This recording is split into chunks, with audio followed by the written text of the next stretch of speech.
Oh, whoa, that was dead.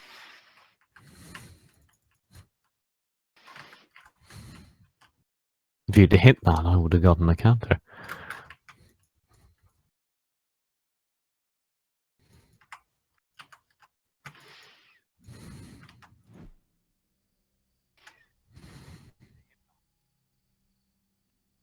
Oh, stream. Are we on it, Drop? Well, I heard myself, so...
Ladies and gentlemen, welcome to the Copa America Finals, Day 2.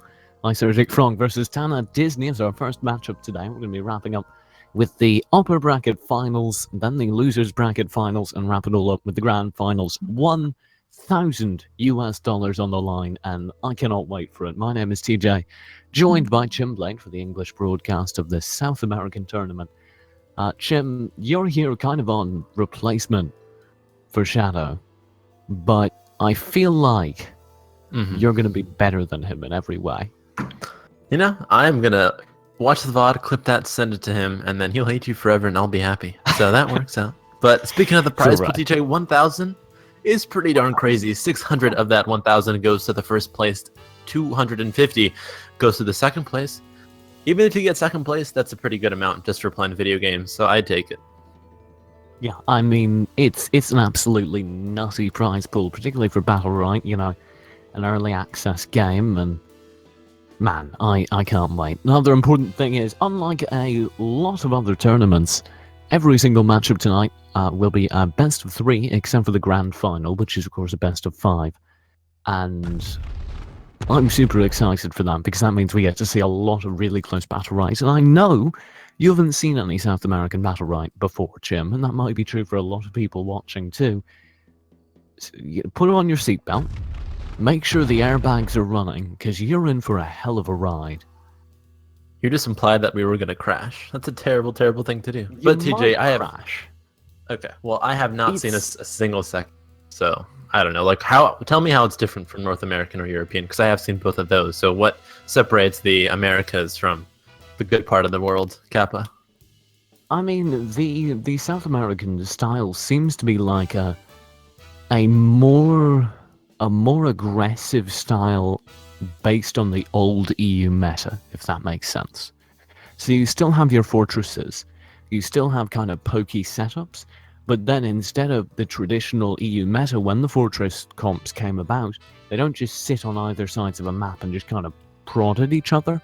Instead, they'll do really fantastically aggressive, like, in-formation play that's really fun to watch, and keep an eye on it, because it's a mix of the two styles in a way I have not seen before.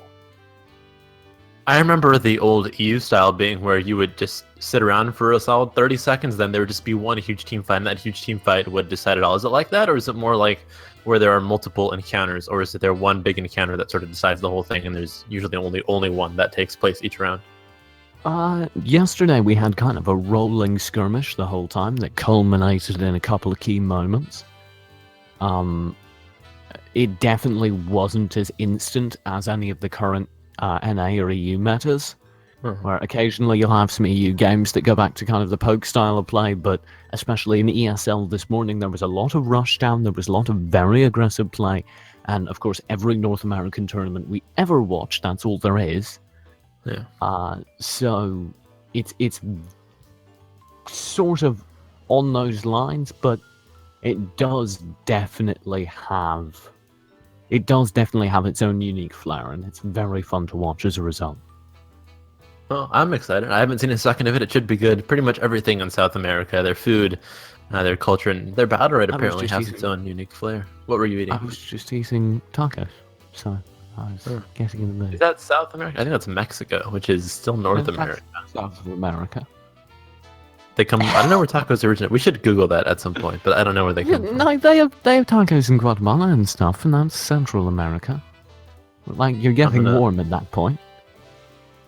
A Mexican dish consisting of fried tortilla, typically folded, filled with various mixtures such as seasoned meat, beans, lettuce, and tomatoes. The takeaway is a Mexican dish. So, sorry, but not South America at all. You know what? Much like my casting, my intentions were good, but I missed the point entirely. Well, now I'm prepared for what's to come, but TJ, let's talk about what is really to come. We've got Lysergic Frog and Tana Disney for this matchup, which is the losers bracket, or the lower bracket, to be nicer. That's semifinals, and then we'll hop up to the winners bracket grand finals, which is Turbo Top Show Santos.dex, and then the loser of Turbo and Santos will end up playing the winner of this matchup for the losers bracket finals, and then the losers bracket finalists and the winners bracket finalists will play a best of 5 to decide the victor of the whole thing. So if that sounded complicated, I'm sorry, but you can check out the bracket with the lovely command !bracket if you want a visual to help you along with that complicated description of how double elim tournaments work. So, just a brief overview of the teams. I don't have the full view of them, in the context of every match that's ever happened, because I did just see them yesterday. However, we saw Tana Disney take on Visionarios, and they blew our minds. They demolished Visionarios with really fun play. And then they went up against Turbo Top Show, their next opponent, and got squished 2-0. And I thought maybe that was all we were going to see. They went up and won their matchup in the lower bracket 2-0, so we didn't see that, but they're here now, so they've clearly succeeded. Their opponent here, Lysergic Frog, had a very, very narrow win, actually, over Esports Gods, and they advanced quite narrowly. And then fought well, but lost against their own winner's semi-opponent before they got down here. And it's worth noting, Lysergic Frog did not seem... They didn't seem like they were powerful. They didn't seem like they were in control of every match they played, but they made every round, every match close in a way that really only the top teams can. Yeah, cool thing too is that, as expected, the 1 and 2 seed did end up going to the winners bracket finals, but the bottom bracket, which is kind of cool, that's where you get the AA elim, where it sort of shines, is that you can get weird matchups that work out. In Visionaries and Esport Gods were actually the 3 and 5 seed, and they both ended up losing to the 4 and 6 seed. So now we've got the first seed, the second seed, the fourth seed, and the sixth seed as our final 4 teams. So sometimes the double elim style can help you have wonky little matchups that end up happening, especially in that lower bracket. I do believe that we have had the champion draft underway as we speak. So they do a champion draft? Yes, they do an S draft, the same as Enter the Arena. That's cool. So I do believe that we have over on... Let me go ahead and orient myself. Over on... Hang on. We're good. Give me a moment. I'm reading things as quickly as I can. I need you to relax. Okay. Sit tight. Over on Lysergic Frog, we do have Varesh, Ashka, and Jumon. I think. How did you figure all that out? It's just and a lot of on the Portuguese. Side. Oh no, this must be more complicated than that because it's okay. So this is complicated, Jim. I can tell you all the champions that are being played, and then we can guess at which team they're on. You ready? Okay. Yes. All the champions being played are Varesh, Alder, Ashka, Rook, and Jumong and Paloma. So, because of the fact that the draft was done in Portuguese and I don't speak good, I can't tell you which characters are on which teams. However, we do know those are the characters being played. I think it's going to be 3 Alders against 3 Rooks. Is that possible? I'm getting word from our producer. He says no. Gosh dang it. Well, there goes my dreams. I don't know. I'll try my best to discover the Portuguese, but yeah, I can't. I don't know what they're saying. I can tell you what our map order is. We're going to start on Blackstone Day, move over to Ara's Night, and end up on Skyring Night. So, fairly straightforward. Blackstone Night, perhaps the most influential of those maps. It does orient towards a certain playstyle. So, will be kind of interesting to watch that. It is kind of interesting. The South American teams do not run away from some maps the Europeans and Americans do. We saw some Ormans the other day. That was kind of out of the ordinary. Nobody likes Ormond. No, whenever we do any PRL tournaments or any other tournaments, NA and EU are like, nope, get out of here. It's like the first ban, but I like Ormond. It's You don't count. You don't matter, TJ. I'm talking about the Okay. people that do matter, like Alright. Onslaught and Product Horizon. Those kind of people are Onslaught not like okay. Onslaught, Forget I very said much that like Orman. It's because just that they're whenever they play somebody, they're very sure not to let Onslaught have Orman. For pretty obvious reason, I should think. okay, fine. Everybody but Onslaught. All the other North American, or most North American teams, North Europe, do not like Orman. Apparently, we're now getting word from our broadcaster that one of the lovely, lovely players, I think that's Laqua, or Laquax, as you said, we call him Laquax, his I would internet call him is Laquax. dead. It was his fault for quacking. Don't know. That was bad. Yeah, I didn't really have. I was hoping. I said the first half, and I was hoping it would go somewhere. That it didn't. All right. Well, we are down one duck, so it sounds like they're going to be going ahead based on another conversation I'm having simultaneously. It sounds like they're going to be going ahead and giving him a certain amount of time to reconnect. At the end of that time, if he hasn't connected, they'll need to either produce a sub or go into it. However, Donut says he's back. So, Oh, he's back. we're in. Jim, we're Bad going to be doing Tanyo it. is actually a genius. In chat, he told us that it's going to be older Rook Jumong versus Varesh Ashka Paloma. So now we know. He probably speaks Portuguese. He's also Because- probably in the game. That would be helpful, yeah. So those are two kind of interesting comps, as we do appear to be all readied up and should be getting into it in a moment. Those are two kind of interesting comps. Very, very aggressive, older Rook Jumong. Very, very damage focused. Varesh Ashka Paloma is much more of a kiting style. And I'd say we'll have a great time on Skyring Night. Yeah, you talked about the fortress style that sort of is part of the hybrid that South America uses. So obviously that Varesh Ashka Paloma comp comes through, but Ashka is not too much of a fortressy champ, fortressy champ, because his disengage is insane, and sometimes he can just get into your face, then get you out of his face while dealing damage at the same time. So we'll see how that Ashka comes into play. For me, that's the champion to look out for, because Varesh Paloma is a pretty standard fortress comp, and then on the other side, older Rook and Jumong. That sort of is North American, except for the Rook. It's not like a Shifu or a Raygon, but it's a Rook here. So that's another interesting twist that the South Americans have taken to their own.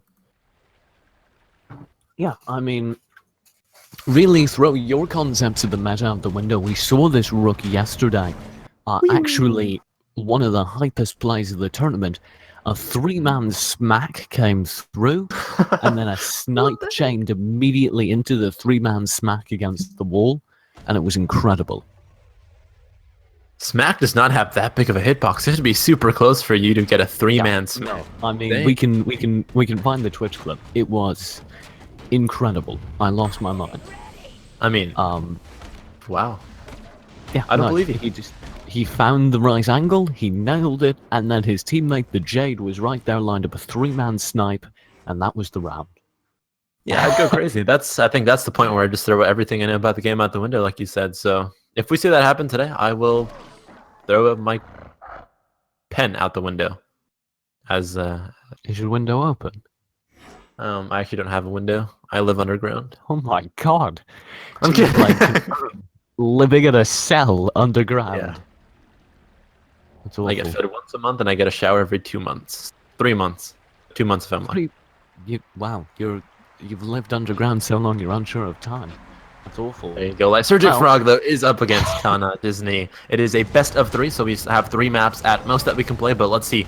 We talked about Lysergic looking to play this aggro combat with the Rook and the older, as old as Jumong. This is early from Tanya, looking to deal some damage. Won't get there in time. Does have his Berserk pop, though, and there's a Team Fortress style. Look at that. Varesh and Paloma sticking together while they let Ashka do most of the kiting work, and now he's trying to get into their faces, deal some damage. It can be pulled out with the other side, and center control so far pretty dominantly in favor of Lysergic Front. That's going to pay off in the long run, as their HP and EX will be substantially higher. Oh, Tanyo going crazy. Paloma has been chopped down to half. Tex is in a little bit of trouble. There goes the Berserk coming through once again. The rush from that Rook won't hit enough, but I mean, look at Paloma's HP. One more hit from Jumong's there, but it'll go down. Laqua, I think, was the one to take care of that Paloma. Now it's a 2v3 in favor of Lysergic. There's the Infernal Scourge tearing through Tono. Very, very low, actually. However, the cross kill isn't quite positioned from anyone, and Insane loves his Dragon Slayers. I'm ready for it. I'm just going to wait for him to press that F key and do work with it. He's going into the face, got the Predation out as well, does not have it just yet. Actually wasted even more EX. We might not be seeing a Dragon Slayer this round, but hopefully in the next one more hit. The Purifier is somehow just barely keeping Ruben alive here. He'll have to back off. He's got a Croak meat to the face. That'll do it. There goes the last one, and now Rips is all alone waiting for his time of death. And with a deadly meatball, now the ultimate comes through. Powers combined to buy a little bit of time, but he should fall as his counter's going to be red. And the kill will be confirmed in Lysergic Frog. Do take the first round, 1-0. No, we saw what we talked about too. There was early aggro to come through from Lysergic, and then they just forced them up to the northern corner, which is pretty much where the collapse started. Especially Texas HP just went away instantly there, TJ. Yeah, I mean, it was the trademark style, right? You have the fortress over there. Tanks are trying to find a setup to rain in the damage from a bit of a distance, and they could not find a focus. And then the second the more rushdown style had the center control, had the lead in terms of EX and HP, they went, all right, let's go. They found a target, in this case Tex, and obliterated them. And you can kind of see the same thing happening here. Ruben's trying to, I think, make an adaptation by playing a bit more aggressively, and thus far it's working out is they steal Orb. Yeah, they got Orb, and they're 10% ahead in the HP pools as well, so that could be a good adaptation we see from Ruben here. There's the counter missing out completely from Tanya. He's actually going to eat some damage for that as well. Infernal Scorch to come through. Hits towards the western side. We'll have to back off, though. It does have Secret Mark on him, but it should not hurt. There's a Firestorm from the top as the time travel comes in. This could be it. One more hit, and Rook might go down, but he is still alive. The Orb will be taken out by the opposing team, so right now it's 1-1 for Orbs as Tanya did just secure that last one. Powers combined coming through. The one more hit, and that's the first kill. This could be what starts the snowball in this round for Tana. Ruben holding this side will be able to push very aggressively. The aggressive Ancestral Spirit from Tex buys a lot of center control, and Insane should fall. He does, and probably now a 3v1 for an older. You know, I like to believe in the impossible, but I don't like to lie to myself. That's a paradox. Believing in the impossible, lying to yourself. That's a paradox, and that time travel somehow just barely keeps him alive. But it won't matter. And this time, I think it was what Ruben did very early on, where he went to the southern side, started to be a little bit more aggressive, and then as soon as he saw the rook, the boulder come in, he instantly went back and recuperated with his team. So I think that was Ruben on that Ashka making the difference for his team, and he got the MVP too. And keep an eye on Ruben's Infernal Scorches. I'm not gonna spoil the surprise for you, but day one, he had so many Infernal Scorches that were 2v, 2 players, 3 players, every single round. He had that Infernal Scorch, it seemed like once, twice, 3 times sometimes. And just generally was an insane Ashka. Honestly, as a spectator, Infernal Scorch is my favorite ultimate. Maybe Dragon Hunter for Jumong too, but just like watching an Infernal Scorch. Thunderclap, or whatever it is. Thunderstrike? Lightning. I think that's it. Lightning Strike? Lightning. Yeah, Maybe Thunderstrike. Maybe it is Thunderstrike. No, it's Thunderstrike. Drop Bear is always right. There goes the Rook, though, looking to be right this time because he was wrong last time. The Orb is under contention. It will be won out by Tana. Disney. Ruben, again, providing all the damage. This time from a distance, but you look to Firestorm early into the face of the good old Jumong over there with Insane on it. But to the southern side over here, there is Tonyo looking for a rush. He finds it, focusing down the support player here on the opposing team. It might work out. Rip's taking some damage as well. The game right now is all over the place. An Orb will be secured, and that allows a lot of EX to be available now for Lysergic Frog, as they should have won almost 2 ultimates ready. Look, of course, on that Older will have a lot of EX ready, and Ruben's setting up for his own punish here as Tex burns his ultimate kind of in a defense. That will be a nice Ancestral Spirit just to keep the HP of his team alive, but Rips is so very close to death, and they're just hunting right now. Rips has got nothing. He's sitting on a very uncomfortable 48, but this could be it. The strike comes in, the pummel on that one to in-cap the Paloma. Tana doing work right now for his team so far. He's put through 479 damage. A rush coming through as well. He's gone berserk, looking to deal damage. There's the Infernal Scorch. All 3 players are hit, as TJ said. This man is amazing on that F ability with Ashka. Ruben looking to do some more work in the northern side. The other side should be able to withdraw, but in the meantime, the rush comes through and the Sun's all that's needed. 1 kill guaranteed. The smack follow-up is there. There's another Infernal Scorch, though. Ruben tries to save the day. However, he's left in a 1v3. He won one of these yesterday, but I don't see this one being winnable. Yesterday is not today, but it is tomorrow. Mind blown. TJ, what happened there, though? We saw the counter come through. Ruben had figured it out. It seemed like Tana Disney had a plan, but now Lysergic Frog sort of countered the counter, and they're back up top. I mean, really, if you're asking how that round undid itself, it was Rips.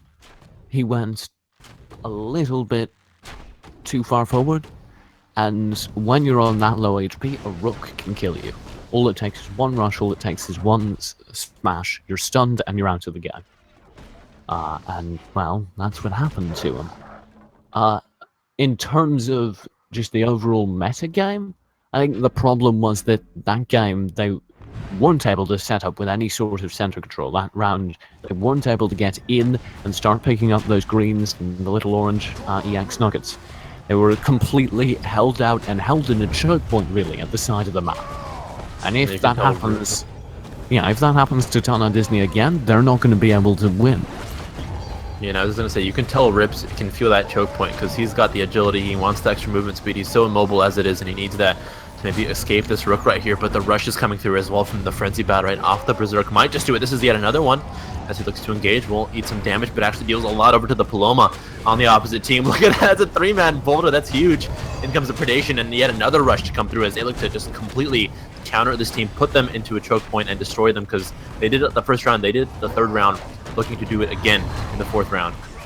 Ruben comes through with the 3-man Infernal Scorch Will, but time travel from Insane to try and dodge the damage, but he's actually pretty low. Predation is holding the line. He will be able to survive for now, but Ruben's on the case, and he does manage to confirm the first kill. There it is, Tana Disney profiting off a little bit of over-aggression from that Varesh. You have an ultimate now, Antonio, and he will go ahead and pop it. There's one hit, second misses, and that's not the ideal ultimate, as he doesn't get enough damage to confirm any kills, and Ruben's sitting pretty with another ultimate ready in the wings. Tanya, though, does have a decent HP, so if he can meat shield for his lovely Older, it could work out. Let's see how they decide to play it out. Inferno Scorch will hit both, and now Older has to escape off of that one. Laquax is in trouble. The rush to come through after the Boulder. He tried his best, but he cannot secure that orb. 4 orbs in favor of Tana Disney that round. The time travel will set the time back, but not for long, because he's going to die in 3, 2, 1. Easy peasy lemon squeezy 2-2. And that round played out much better because Ruben was able to get aggressive, open up the action really, and force some center control. That stopped the choke point. Lysergic Frog were not able to hold out Tana Disney in one quadrant of the map. And the second that happened, then you had the EX really building. Ruben got his ultimate off early, got 3 people with it actually, just like we were talking about. And that started all the damage rolling, and they were able to spot out the low HP Jumong and play from there. I do like how back and forth this is, though. There has not been a team yet in this map that has won 2 in a row. So it's been 1-1 and then 1-1. So it's back and forth. The teams know how to get back at each other, know what to fix, and that's a good thing to see from both these teams. They're so close as can be, as we head into round 5. There's very aggressive play from Tonio, trying to lock Ruben out from the rest of his team, and it's working so far, but a little bit over-aggressive on the smack will allow the Varesh to escape, the counter being popped, allowing him to survive. In the meantime, Texas managed to close the distance, provide a little bit of healing to Ruben, perhaps letting him set up and regain the control they need. Yeah, but again, they're just getting stuck to the northern side here. There's Ruben trying his best, but he might get a Berserk to the face. There's a smash, it will miss out. That's actually a lot of damage. Time travel has to be used in an aggressive way. This could be the team fight that decides it all. Ancestral Spirit out as well. Who will go down first? Ruben's looking like it. He will. There's the Dragon Slayer, but still not that much HP on Tanyo. This could be a turnaround if they get back in time. Tax tries to fall back so that he can provide the healing to Rips, but actually he's the player that needs it the most, and he's completely separated from any way of self-healing. This isn't ideal at all, as Insane Antonio from trapped in a corner and are able to confirm the kill. It's all on one Varesh. He doesn't have ultimate, so he might be able to get the cross kill. Oh no. That's heartbreaking. He tried to predict it Insane. He was going to be cheeky with it. It almost worked out. But it doesn't matter because he will get this kill regardless. Now this is the first time we have seen 2 wins come out, I think. Yeah, 2 wins come out from a team, so maybe they figured it out. Maybe Lysergic Frog has found the secret, and for me, just based on what I see positioning-wise, they're just forcing them into the northern side. The first round that Ruben won is when he went south, so maybe it's just positioning. Just don't go north, because that's where they'd like to put you at a choke point. I mean, it is kind of the upper corners, right? That is the only choke point on Scouring Night. It's those upper corners where you have kind of this indent coming down from the top of the map, and it just forms a really tight angle with the walls in the map, and off of that you could really trap people, and of course that's what they'll be wanting so badly. However, they're not going to be getting it so far, and Ruben's doing a little bit better job playing alongside Rips. The only question is, can they secure a little bit of map control here? That's what the round turns on for me. Lysergic right now has full center control. The opposing team is trying to push in with that fortress. The in-cap comes through from the smack as well as a boulder. Complete focus. I love how Tanyo combines all of his abilities in perfect style. He's got the ordering secured. Infernal Scorch is ready for Ruben. We have seen him Infernal Scorches yesterday and tomorrow that were game-changing. Let's see if he can do it here. He's got 2 members lined up, not waiting to use it yet. This could be an Alpha of a Searing Flight. Will back off though. Still has the full charge. There he goes, and it misses out. He focused on one target, waited a little bit too long. Time Travel will save his lovely Dumong on the opposing team, but right now it's the opposing Paloma. Tex taking damage. Down she goes. Now it's a 3v2 in favor of Lysergic. Insane tries to hold the line. There's the ultimate though, tearing through. Insane's very low on HP. That ultimate power combined, which could have confirmed the kill though, will miss. And Ruben will dive into the back once and manage to secure the kill. He's stunned immediately after though. Nord goes to the other side, so that's not ideal, particularly not with the ultimate now available over Antonio. He's just waiting for an excuse. He's seen the out, he's seen the escape spent, and he will only get 1 hit actually off of that, so not the best ultimate for him in a winnable scenario for Tana Disney. I think they still have it in Tanyo. I'm actually kind of surprised that his ultimates have not been the best, but everything else has been great. He can combo the boulder knockback with the rush quite easily, so he's doing an amazing job on the rook so far, except for, of course, those little mistakes coming through from the ultimate, but he's looking to capitalize right here. This could still be it, as they're not taking damage at all, the opposing team. Tana Disney is holding their ground, strafing away from abilities. How does Ruben get this ultimate up so fast? Does he has it again? He's able to land it on Stonio for not too much damage, but a decent amount of zoning is... Now he should theoretically have a go at the opposing older. The 1v1 up there is the opposing team playing. TJ, was that your phone or drop bears? We'll find out later. As Tanyo gets that just barely. He got petrified. Now this could push him out of that one. Good play coming in from Ruben on the lovely old Ashka. There's the ultimate coming through. Powers combined. Hits 1. Will hit 2. 1, the 2, third 3. Well, this is a turnaround. Ruben is on top of it, looking for the older. He's hunting for goat blood. Can he find it in time? The boulder will knock out his opposing team. This is still so close. Tanyo will get stunned out. This is sitting at 18 to 10%. Both teams are just a second away. Ruben looking for that one. Won't find it in time. Trying to zone out the opponents. He's zoned out himself, though. And there it is. The double coming through from Tanyo. Has 1 more Bresh to take care of. And this could be an amazing turnaround to come through from the boys at Lysergic Frog. They almost lost that. Indeed, it looks like they had. It looks like just over time the whistling HP had caught up, but then that older especially. And you can see him being rewarded appropriately with the MVP screen, but look at the damage he did. 600 damage on the round, higher than their Jumong by a sizable amount, as he was just an incredible presence. And, well, they've been rewarded because now at match point, Lysergic Frog are threatening to take map 1. Yeah, I mean, even Ruben got 3 ultimates and he could have won. He did over 1,000 damage last round, and he could not take that out in a 2v2, but I think that was by far the closest individual round we have seen so far, so hopefully many more to come. The first orb will go in favor of Tana Disney as they just chop down Rook's HP. He's sitting at half of his full HP at 145. We'll hop up to the mount to get some orange candies, to get some EX filled up, because he hasn't been able to do much so far. He will come in. He has the Berserk, but Ruben again charging it up quickly. He's ready to use an Infernal Scourge. Where is it? He's looking for a Petrify on the ground, a stun rather, and he'll combo it up off the Flame Strike. Will deal some damage, but it's not enough. Ancestral Spirit for the heals coming through from his Paloma, but still, the team's at 75 to 82 HP. Tonio is the secret to this round. If they can chunk down his HP early, it should be an easy round for Tana Disney, and Tex is actually doing a ton of damage here. He's saying Paloma's not a DPS dealer. He disagrees. And a nice dodge from Rips means that they're able to a couple of Flame Strikes stun through, but the heals from Laquax are excellent thus far, and been able to keep this Rook up and fighting.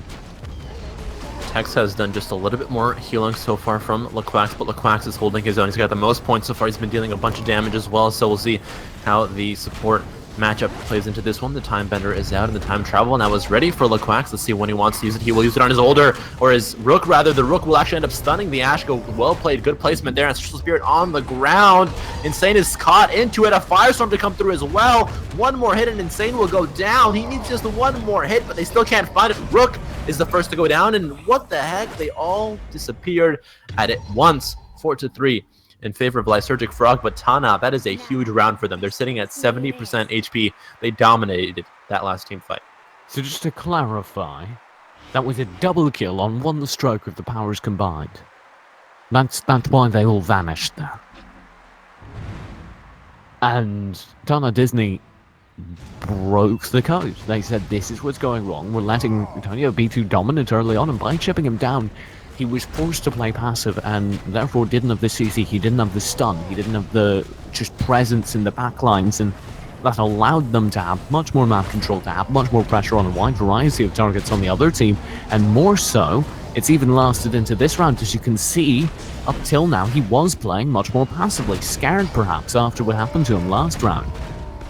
Yeah, the passive play, you can see that as well, but they're still getting stuck to the northern corner here, Tana Disney. This is when they lose. Let's see if they can get out of it quickly. They need to do that here, but I especially did like the Ancestral Spirit combo last time, working out with the Ashka, so let's see if Ruben and his support can combo up once again, because them finding combinations together is what wins them games, but right now it's the Vresh looking for the limit. He'll find one hit, the second one, the third one, all on top of Older, so look at the HP coming through from Laquax, only at 58. It's not enough. The Firestorm to come through. Ruben, though, will get himself back in position. A triple to come through. He's got one down, and he's got the rest walking in fire barefoot. They are going to burn their little feet. Rook is the next to go down. Yes, he is. One member left. It's insane. It doesn't matter. This is huge, huge. 81%. That's crazy compared to the other rounds. They're destroying the competition. Ruben is ugly. Ruben is insane with those ultimates. It's just disgusting. Every single time he ults, he almost is guaranteed to get multiple people.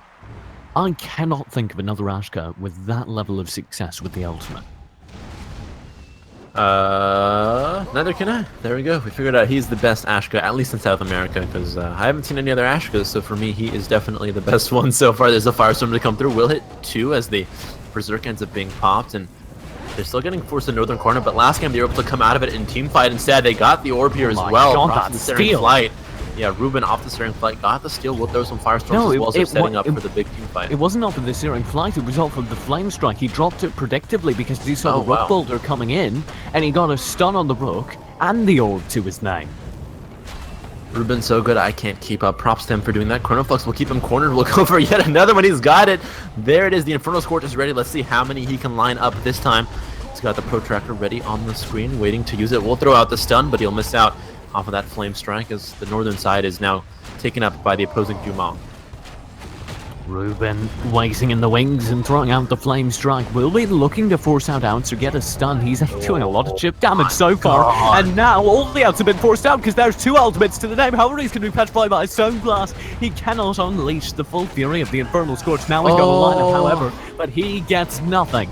Excellent play by Lysergic Frog. They spotted this ultimate doing some damage, and they played to avoid it. Now they've caught out this healer and could be doing huge damage on Tex. The Texas so far this game as well with the Ancestral Spirit keeping them at the walls. He's been doing an amazing job keeping this team alive. He's just a little bit ahead in the HP pool. Fireball just barely Ruben at long range. Will take the third orb for his team. Take a boulder to the face, but it should not matter. There goes the opposing Tanya looking for some damage off of that rush. Will not find much though in the center right now is completely Lysergic. Now central control entirely in favor of Lysergic Frog, and orb will be stolen. However, Tana Disney somehow digging it out from that mess regardless, and Ruben still in the front line while Rips provides a little bit of damage from the side. There's the very aggressive play, the in-cap, the stun, the kill is confirmed. Ultimate powers combined is the only hope to answer back, and it does land all 3 hits, but it's not nearly enough damage, not nearly quick enough, and Tex should fall, and it's all for the map, for map 1 in this match. Alone Varesh, Rips, isolated from the map, isolated from the arena. And and sent home packing. That will be Lysergic Frog with map 1. He's sent home packing to Blackstone Knight. I think you said it was the next map that we have. Blackstone Knight. So Blackstone Knight will be the next map. But TJ, this map was 5-4, and the teams went back and forth. I don't think we saw. We didn't see, right, a 2-goal margin, or a 2-round margin rather, between the teams. It was always 1 round. That was the most we've ever seen the 2 teams separated. Yeah. I mean, it was really a very interesting thing to watch, just because of kind of how isolated individual players got and how the playstyle evolved over time. It was definitely a case where errors were spotted out, errors were fixed and evolved, and Lysergic Frog, sure it was close, but they were in control at the end there. Yeah, I mean, they did everything right at that last round, which is when it counted. They did have some hiccups here and there, especially for me. I think I even said before that I would want to watch out for Ashka, and apparently Ruben was the perfect Ashka to watch out for. So Ruben, I think, is sort of dictates what his team does, because he is the non-fortress player, so he has the most mobility, so he can go somewhere, and based on where he is and what he's doing from that position, his teammates Tex and Rips say, okay, this is who we're focusing, this is what we're going to try to do with this round. So keep an eye out, because I think he'll still be the difference maker in this next map as well. I mean, Ruben is always terrifying. There's never a moment where Ruben is not terrifying, so absolutely keep an eye on him. We're going to be continuing, though. Blackstone Knight is the next map on the docket. How does that feel to you? Because it is a map with more isolation potential, with more areas where people can be caught out, and that might play pretty dominantly against Tana Disney. That's especially the northern side, where there are those 2 pockets where you that only have one side to come out. Like with the other map we just saw, Skyring Knight, you have 2 ways to leave when you get stuck in the northern corner. But on this map, you only have one possible route to get out of when you get locked into the corners, especially on the northern side. So it's not looking good for Tana Disney, in my opinion. If when they lose, they lose because they get isolated, they're not going to win this. So they have to figure out how to get center control early and hold it, because if they don't, they're going to lose. I think it's that simple. Mm-hmm. Well, it will be absolutely something to keep an eye on as we continue. Just be aware of the positioning and of the cornering. And I do believe we're getting into the champion draft for the next map.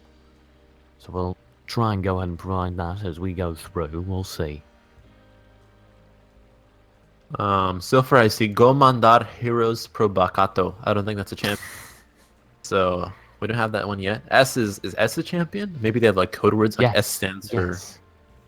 I'm gonna go ahead and say, going out on a limb, Chim, maybe that's a typo. No. Maybe it is. I don't know. Maybe people do make mistakes. Well, wait, so alphabet, what comes after S? Q, A, B, C, D, E, F, G, H, I, J, K, L, M, N, O, P, Q, R, S, T. T comes after S. T. Okay, I've got it. You're going to spell the alphabet in chat?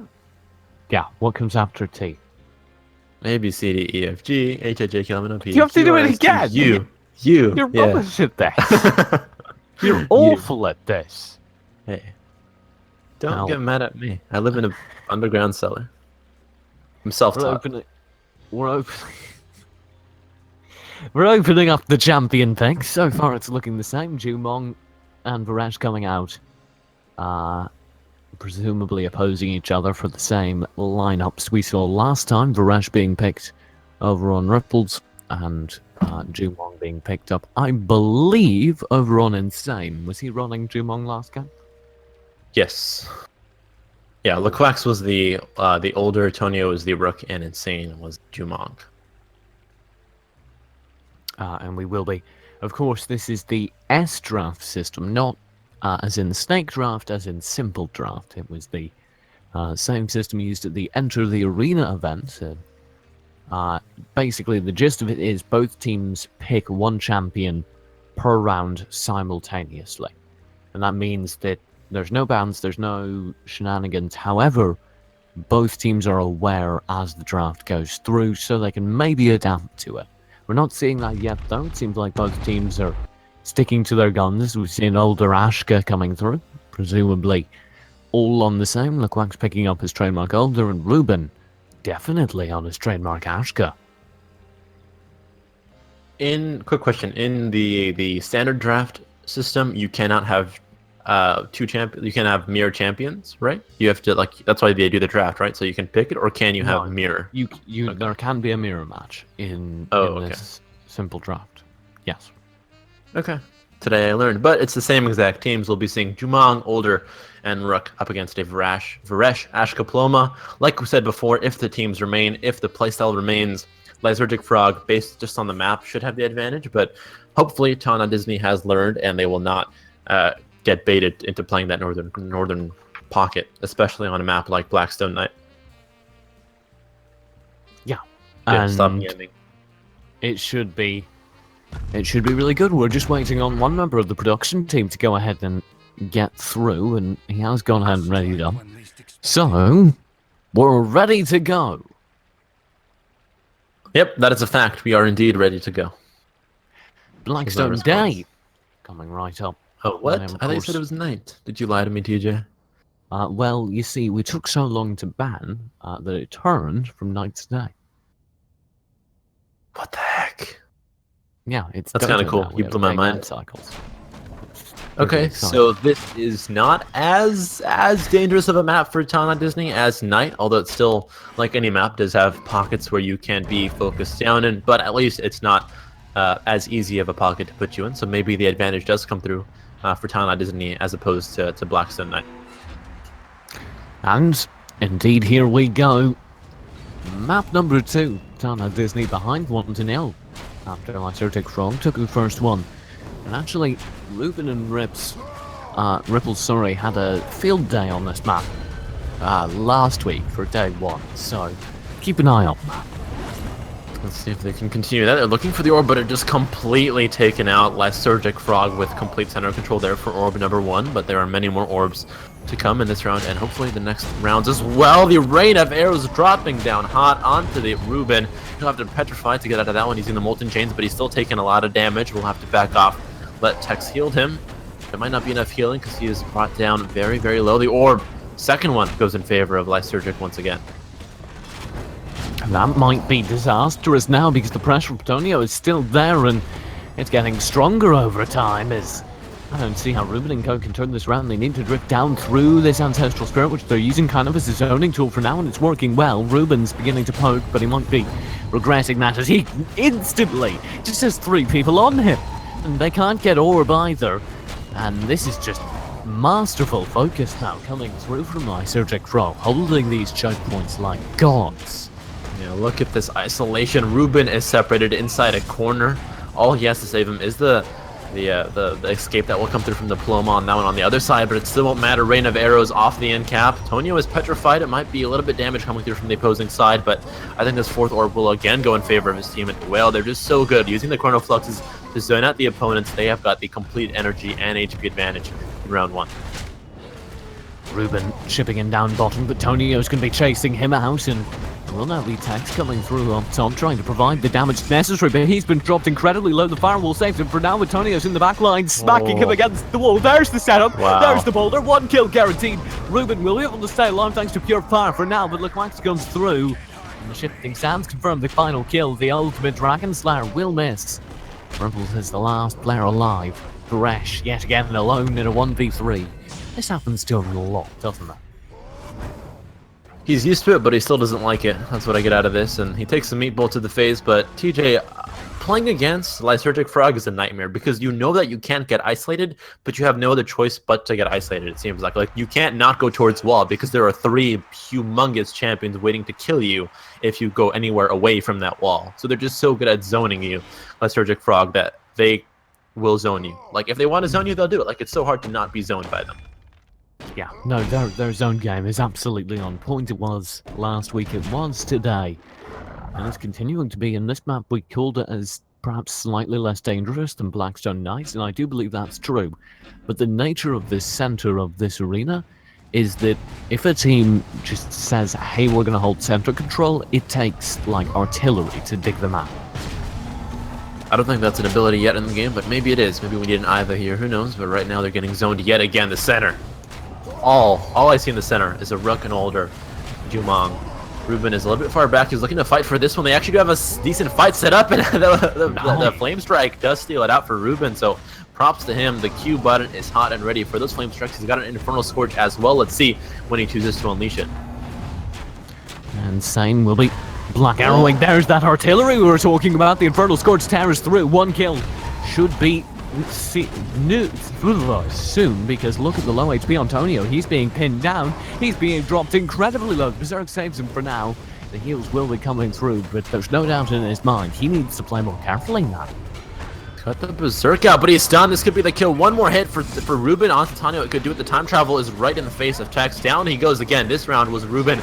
Southern side, Infernal Scourge. He set up his whole team for this victory. They need to secure this round. They're in a 3v2. A great position to take this back to a 1-1 like they did in the last map. So this could be a complete repeat. We might be seeing yet another 5-4. There's the second ultimate tearing through, confirming the final kill. I said they need artillery to dig out Lysergic Frog from the center of the map.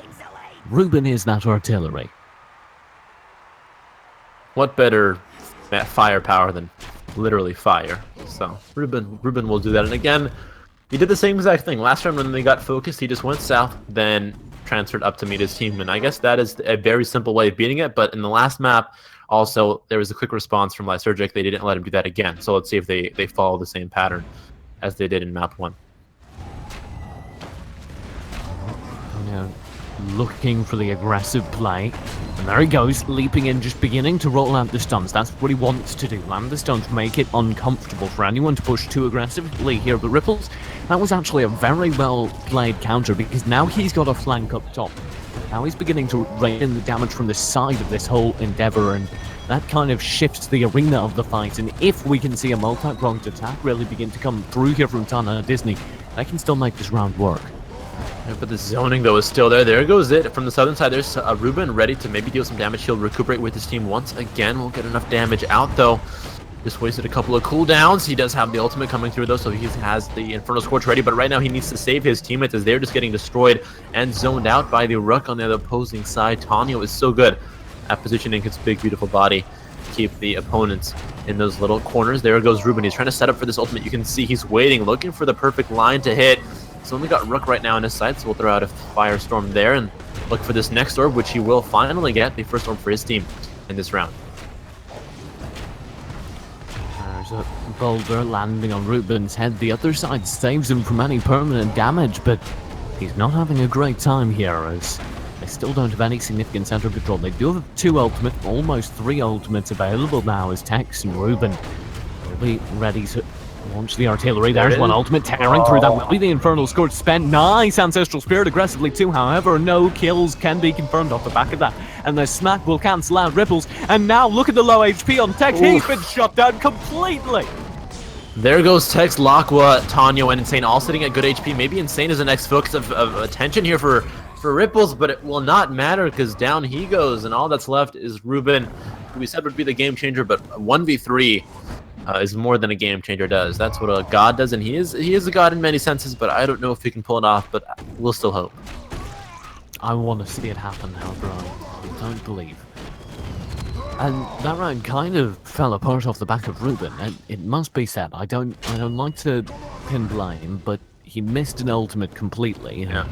It was hard to recover from that, because the team was separated. They'd all gone in on the promise of having stunned, dazed, confused opponents, and they met a well-disciplined firing squad, and didn't get far from there. Yeah, same with the ultimate that came through from Tex. It was used sort of to keep people away from that area, but it didn't do too much damage, so they pretty much just donated 8 pieces of energy to the air. So they're charitable, but not in a good way, because they lost the round, but 2-1 in favor now of Lysergic as they enter. That's the lesson, kids. Charity makes you a loser. That's not true. Donate to charity if you can afford it. That's the real moral of the story. But right now, the moral of the story for Ruben is, please don't hurt me, Mr. Rook. There goes Tanya, who throws a huge combo into his face. He'll have to back out, though, and they're going to take the orb once again. Every single first orb so far has been Lysergic. They've got the center control, and now they're looking to completely aggress onto the opposing Varesh. And look at that rain of arrows. That was very calculated from Insane. He's using it as a zoning tool to try and start picking apart the formation on the other side. And Ruben, I think, knows this, because it didn't work, and now they've actually dropped Tonya's HP down decently. There's the ultimate Infernal Scourge tearing through, and that could be an opening. And that was a good Infernal Scourge. Only hit one, which is why I was a little bit disappointed, but he's still getting Firestorms out onto the opposing Rook, who will time travel right into the face of the Paloma. Tanya, though, stuck in a bit of a sandwich between the two Fortress Keepers, Varesh and Paloma. They will back off, though, but again, Ruben gets isolated a little bit too often, in my opinion, from his team. There goes Paloma looking to come back in and help him. Ruben will lose that orb out, and now it's up to Tanya to deal some face damage to the opposing team. Well, they're starting to, but they've got a problem, and that problem has a name. Its name is Tanya. And he's doing an excellent job just holding center, and now as the orb comes through, I do believe this orb will really seal the deal, decide who wins the round, because as Tonio picks it up, now he has two ults available over on his team, Insane and Black Wex, both ready to burn that EX, and they're going to build that HP advantage sizably. Again, they're just getting zoned out. The center of control, even when they're in the lead, they'll hold onto it. Ancestral Spirit actually could do huge damage. Time Travel will just barely save him. This is the encounter of the round right here. There goes the Encap coming through into a rush. First one to go down should be Tex here. Boulder misses out, but maybe a Sands of time to come through. Somehow Tex still alive, using shielding, getting every kind of healing from his teammates. Stay alive, but now he's the center of the focus. Please, one more hit. There's an Infernal Scorch to come through. Tanyo a little bit too greedy here. That could lead to his death, and it will. Is this the turnaround to come through? Tonio, he got too aggressive. He was chasing the kill onto Tex, which is entirely understandable, because I had him at like 1 HP on the run, and somehow he survived for so very long. His team comes together to help him, and off the back of that, now they suddenly have an HP advantage, because all the members of the opposing side have been just chasing a kill this whole time, and wow. Well, that's how you win a round. That was all Tex. Tex got close enough that they were greedy, but stayed far away enough that he didn't die, and that just let his team build off damage, get some poke to go through, and then end up with a humongous burst play, especially getting the greedy Rook to chase after. I mean, I would do the same thing. Sometimes you just gotta be like, we cannot chase for this long. I think Tex was at like 5 HP, maybe, I'd say, like just by the looks of it, so maybe smart lower. Play. It was, he was 1 hit away for sure, and I mean, when you have an opponent that low HP, it's a very tough call to make, to chase them or not. You kind of have to a certain extent, but it's worth just being aware of your surroundings clearly, because every moment that Tony is chasing after Tex, every moment that their team is just focused on getting the kill onto the 1 HP member of the opposing side, Ruben is just raining in Firestorm damage. Rips is chiming in as well, and, well, it adds up. You can see him doing it again, just using the Conflagration Battle Right to get damage through, but now he's the one taking some damage. Petrified Rook will berserk his way out of that one. Oh my god, the powers combined deal a decent amount of damage. Time travel to counter it though, and Older has put himself into a bad position. We'll have to back out instantly. This could be an earlier loss for Lysergic Frog than we're used to, but there is a full ultimate ready on Insane. Let's see when he wants to use it. Not just yet, I think. He'll still look for a further positioning, and this might be a good time. He's got 3 members set up. We'll go for the steady shot instead though. Still the center control for Lysergic. Careful of Ruben down here. He's slowly building up his damage, his ultimate charge, and now it's beginning to work out. There's the time coming through. It's needed to save Black Wex. Insane still has full ultimate. At this point, he's got to be trying to use it, just based off of how long he's held onto it. Actually, no, he goes for the Predation, so now he hasn't achieved much with a fully X charge for a while, which is going to be hurting him, because now the ultimates are starting to come online for the opposing side. Tex is taking a beating, sure, but Ruben's managed to build up this ultimate, and we've seen how lethal he can be with those. There it goes out, flying out, hits nothing. Oh, he needed that one. Last time he missed an ultimate, his team lost. Let's see if this will repeat here. Rips is taking damage. He's only sitting at 1 meter. Tex has got 3. It's still not enough, and there it is, the full for Insane. He can rain of arrows, and that should be death if he can get an in cap off the orb, though. Once again, will be taken up most likely. No, it actually is stolen away by Tana Disney. And the HP pools are at 60 to 50. There's Ancestral Spirit coming down to zone out this opposing Rook, but it will do minimal damage. It's still up to Ruben for the Petrify. He'll find the stun, actually, off that Flame Strike, and Laqua has a time travel readily available. Let's see when he decides to use that big boy. Out goes Paloma, though, being zoned out once again. And look at this. Paloma and Bresh have to stay so close. Ruben has to do most of the work in the face of the opponents. Ruben hanging up top, does have the ultimate. He doesn't act in time, though. His healer falls. He's just blown out of the arena. Goodbye, sir. And there's the ultimate to pin the poor ulting Baresh to the wall. And one kill will be guaranteed. There's a cross kill. Insane, though. Should have the damage to round this up, and Rebels indeed will be stunned. Surely in Captain. That should be all. Actually, he has ultimate. Are we just gonna wait for something cool to happen? Because it could. Yeah. Maybe. I Maybe mean, do it. Do it. Do it. He's not going to win. Let's this. go, Bresh. Let's go. However, okay. he absolutely made that way closer than it should have been. Shout out to you, Ripples. Yeah, especially as a Bresh. 1v2ing as an immobile champion is not that easy, but he was able to get 2 powers combined through, and it used his reform well. But it does not matter because his team ended up losing there, and Ruben has to land those ultimates for you. Yeah. Ripples did 1,060 damage that round. Ruben did 780 that round, and they lost.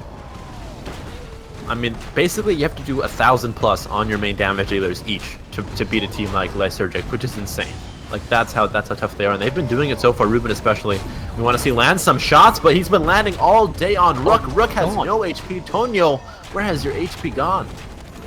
He just got chunked down, flame striking to shatter into some firestorm bolts, and you can see the effect of it, because not only do you have huge damage on him, you have the ultimate's all available. There's one kill guaranteed. And immediately off the back of it, the Purifier will allow a decent amount of healing on Ruben. He's in no danger at all. Tex is the only potential for a cross kill. And even he's not doing too bad at all things considered. You'd have the ultimate powers combined tearing through as well. And oh my god, this damage is insane. That's crazy. Tana Disney said, we are tired of long rounds. We will win quickly. I think this is the quickest round they've been able to clean up, at least get the first kill. So props to them. And I think this is exactly how the last map went. So we're at a 3-3 in the same exact order that we saw 3-3 last map. That is insane. That's how close this game is. I cannot believe it. Yeah, Tana Disney, of course, need to win the map in order to drive it to a map 3 and to keep their hopes of the $1,000 prize pool alive, but it's looking tough, or at least close, as they haven't held a lead for more than one round so far. Well, each team has to win 2. I think we'll still go to a 4-4 here because it's just that close. Ruben, the usual, with the post coming in, and we'll see the classic early aggression to come through from Tanu. He'll get panicked away here, though, and the root to come through from the opposing Older will not do enough damage onto that Paloma to mean any kind of combination play to come through. But look at this. This is Tanu looking to deal damage. Ruben has been isolated towards the corner. He has to get back with his team. Time travel for the stun. They're going full aggro. If they can get rid of Ruben here, this will be their round win, and it is. They've gotten rid of Ruben. There's no way that they will lose this. That was an excellent isolation play. The second you get a player isolated like that, your team needs to be able to shift in and focus on him. But more importantly, they need to make sure they remain isolated. And that's what they just did, because Tono held a 1v2. He took a fight that guaranteed they were able to keep a 2v1 going. And sure, he actually lost it. His HP was dwindling there. But on the Rook, he was able to buy so much time and be such a pain with stuns and in-caps that in the meantime, Lequex and the Jumong Insane were just able to take an easy 2v1, roll through a stun from the time travel, and confirm an easy opening kill onto Ruben. And from that, now you have match point on Lysergic Frog. That's exactly what this team comp is pretty much built to do. Just have a huge meat shield in Rook. He has so many ways to escape damage and just prolong the time that you can deal damage to him. He saves his teammates time to get rid of Ruben, and they figured it out just like we have, that Ruben is the key factor here for his team. And if they can get rid of him, they win the round, almost guaranteed, as long as they do not take too much HP during the time it does take to kill him. So one more round, and we see Lysergic Frog going on to the losers bracket grand finals. But there is still hope. Not too much, but still hope. 2 more rounds in a row right now are needed from Tana Disney. This is the round they have to win, along with the next one, to go to a map 3. But again, the whole center is occupied by blue people. And it's not a Blue Man Group concert, it's a slaughter. As the damage begins to rain onto Ruben, full center control is still being held. They need to start getting chunks of damage through onto Tonio. That's how you open up this. You start just getting chunk damage and then are able to press through to mid. And that's indeed what they've started doing. They aren't able to secure that orb though. So damage needs to be insane here. Ruben looking to do that. He's got the Conflag to come through. Paloma will help him out with another side as well. Ancestral Spirit could hit it well. Oh my god, Rook is sitting low. Time travel to take him out, but he'll just go completely aggressive. We have not seen a single passive time travel. They're all aggro. Only one Power's combined charge hitting from the Varesh, so Ripple's not in the best position. We'll have to look for something else on the Hand of Judgment. Ashka right now, they're taking the most damage. Ruben has to survive for at least one Infernal Scourge if his team wants to be in this one. Insane has got full meter. There we go. Infernal Scourge is ready. Let's see when he chooses to line these people up and rip right through them with fire. This is an excellent stabilization coming through from Tana Destiny. They were inside of their spawn there, and they've somehow managed to make this still a close round. There's the ultimate coming through. 3 hits! That could be lethal. Pure Fire's keeping him alive. He's been isolated though, and he falls. So now the cross kill needs to be almost instant. Else I fear this round and this game are over. My fears are your fears, TJ. This is going to be tough. They needed a quick kill off of that one, like you said, and they haven't found it yet. And time slowly dwindling down their HP. Lower and lower. Time passes by, a couple more hits and they should be going home, and I think it is it. 3 members alive, no members alive for one team, none for the other, and that is it. 2 rounds, 2 maps in a row will secure the win for Lysergic Frog. 5-4, then 5-3. That's still a close matchup, so shout out to Tana Disney, but they're going home. Brazilian Battle Right is a hell of a drug. Brazilian? I thought this was South American in general. I think it's South American totally, but a lot of Brazilian teams. Anyway, that will be the first map of the day, the first match of the day over as Lysergic Frog will be advancing. They're going to face off against the loser of our next matchup, which will be the winners' finals, the upper bracket finals. Of course, Turbo Top Show versus Santos.Dex, 2 incredible teams. I actually have been waiting a full week for this match, and I'm pretty excited for it. So don't go far, take a quick break, just like we will be doing, and we'll be back after a little bit of doot-de-doot jazz music with an incredible match of Battle Right, I promise.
Ladies and gentlemen, welcome back. We're into the upper bracket final.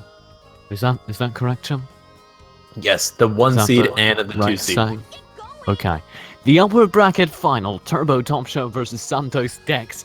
The match I have literally been waiting a week for.